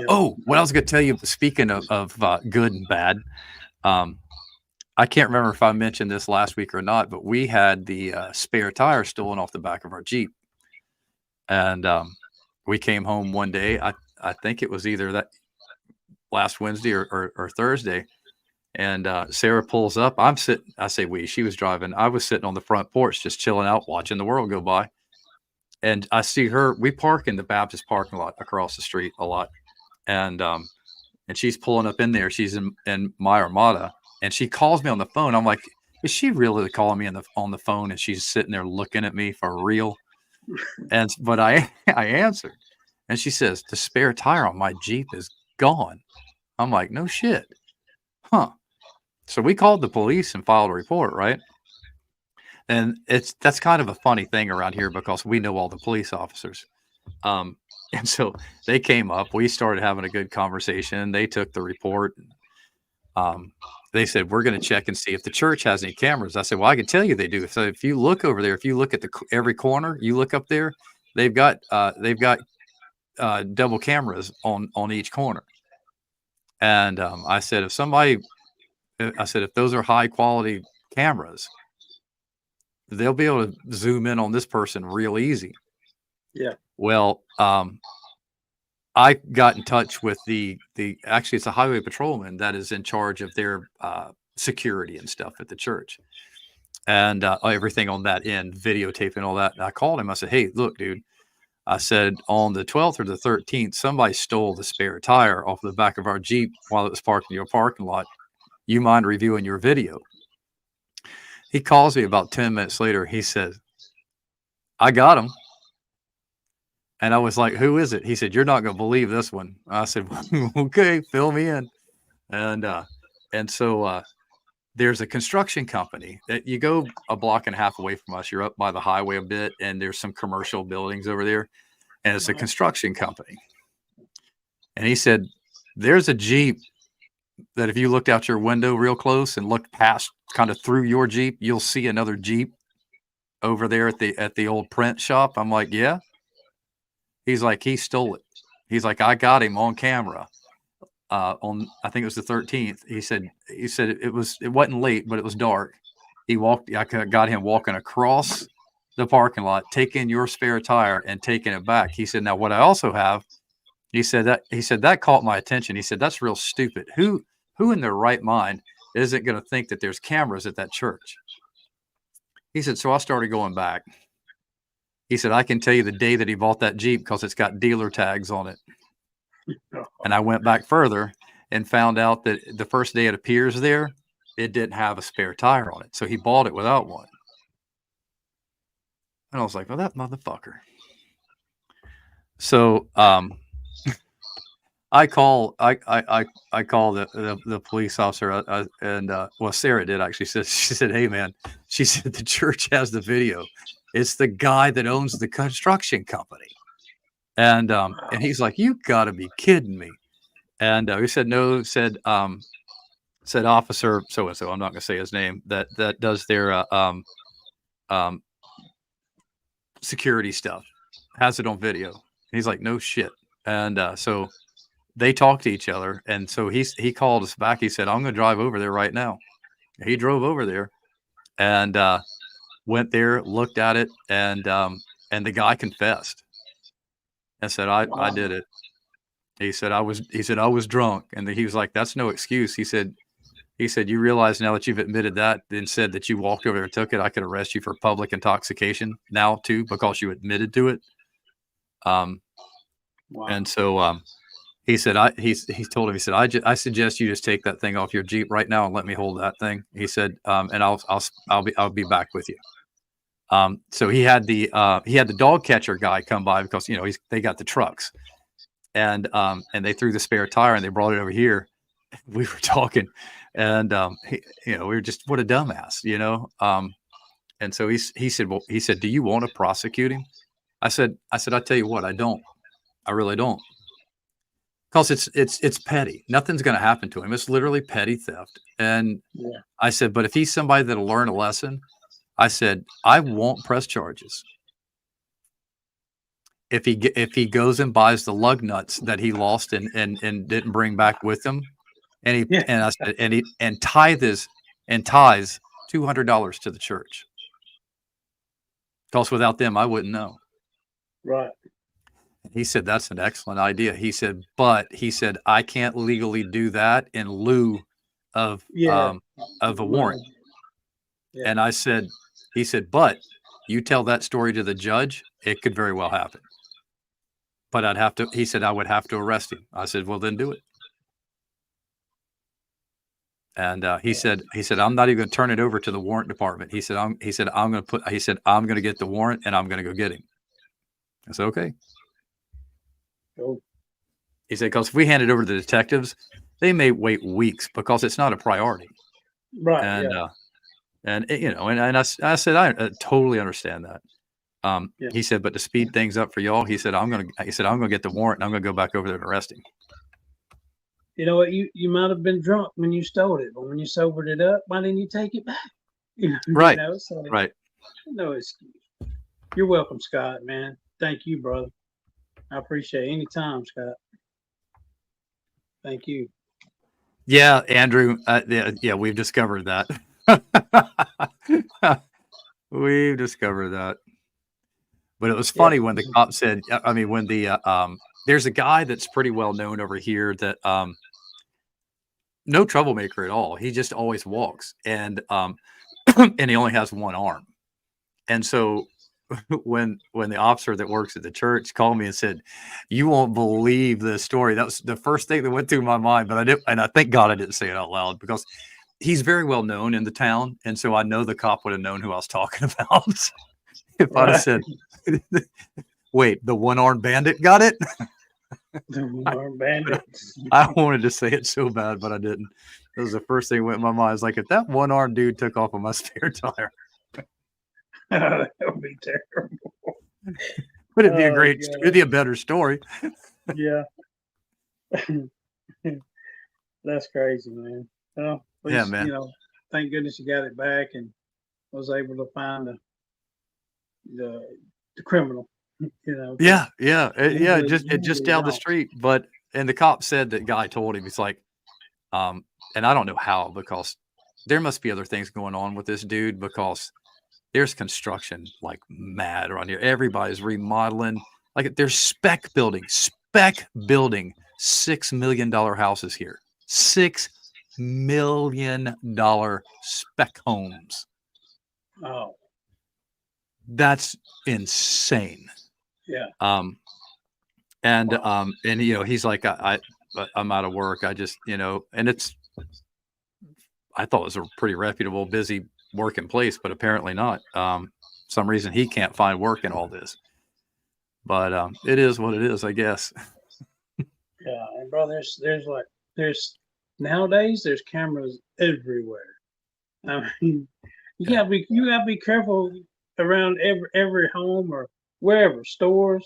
Man, you get caught picking your nose nowadays on camera.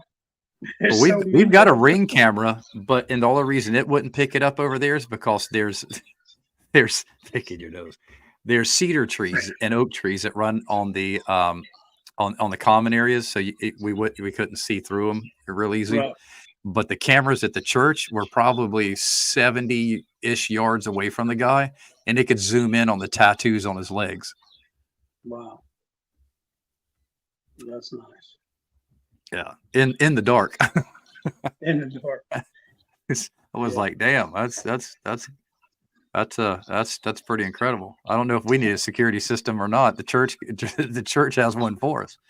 Bro, we got cameras at our, all of our stores and in the warehouse. And I was in the warehouse one day and I was letting the owner have it, because he was taking up for somebody. Anyway, I was letting him have it, right, And I didn't know the camera was put in yet at the warehouse. And I didn't know that the speakers picked up as good as they did either.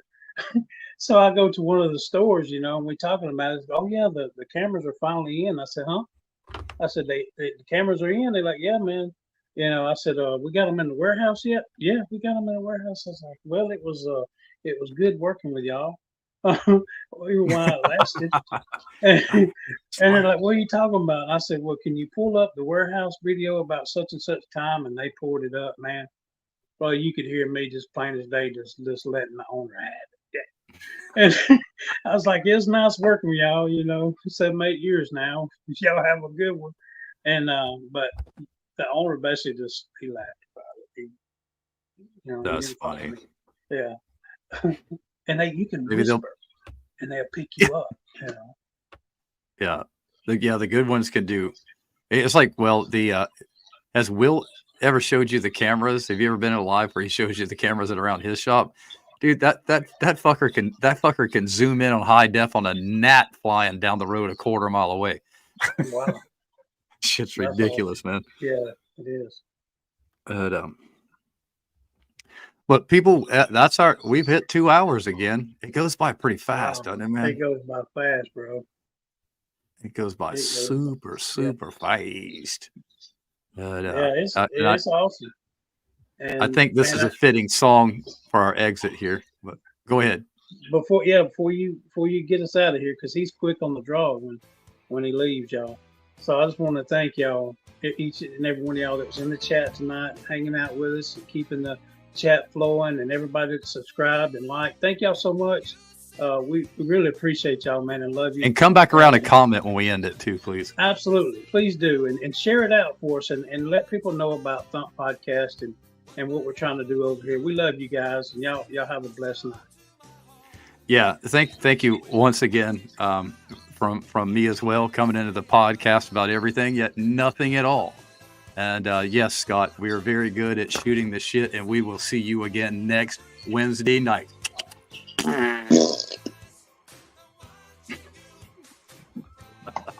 I can't hold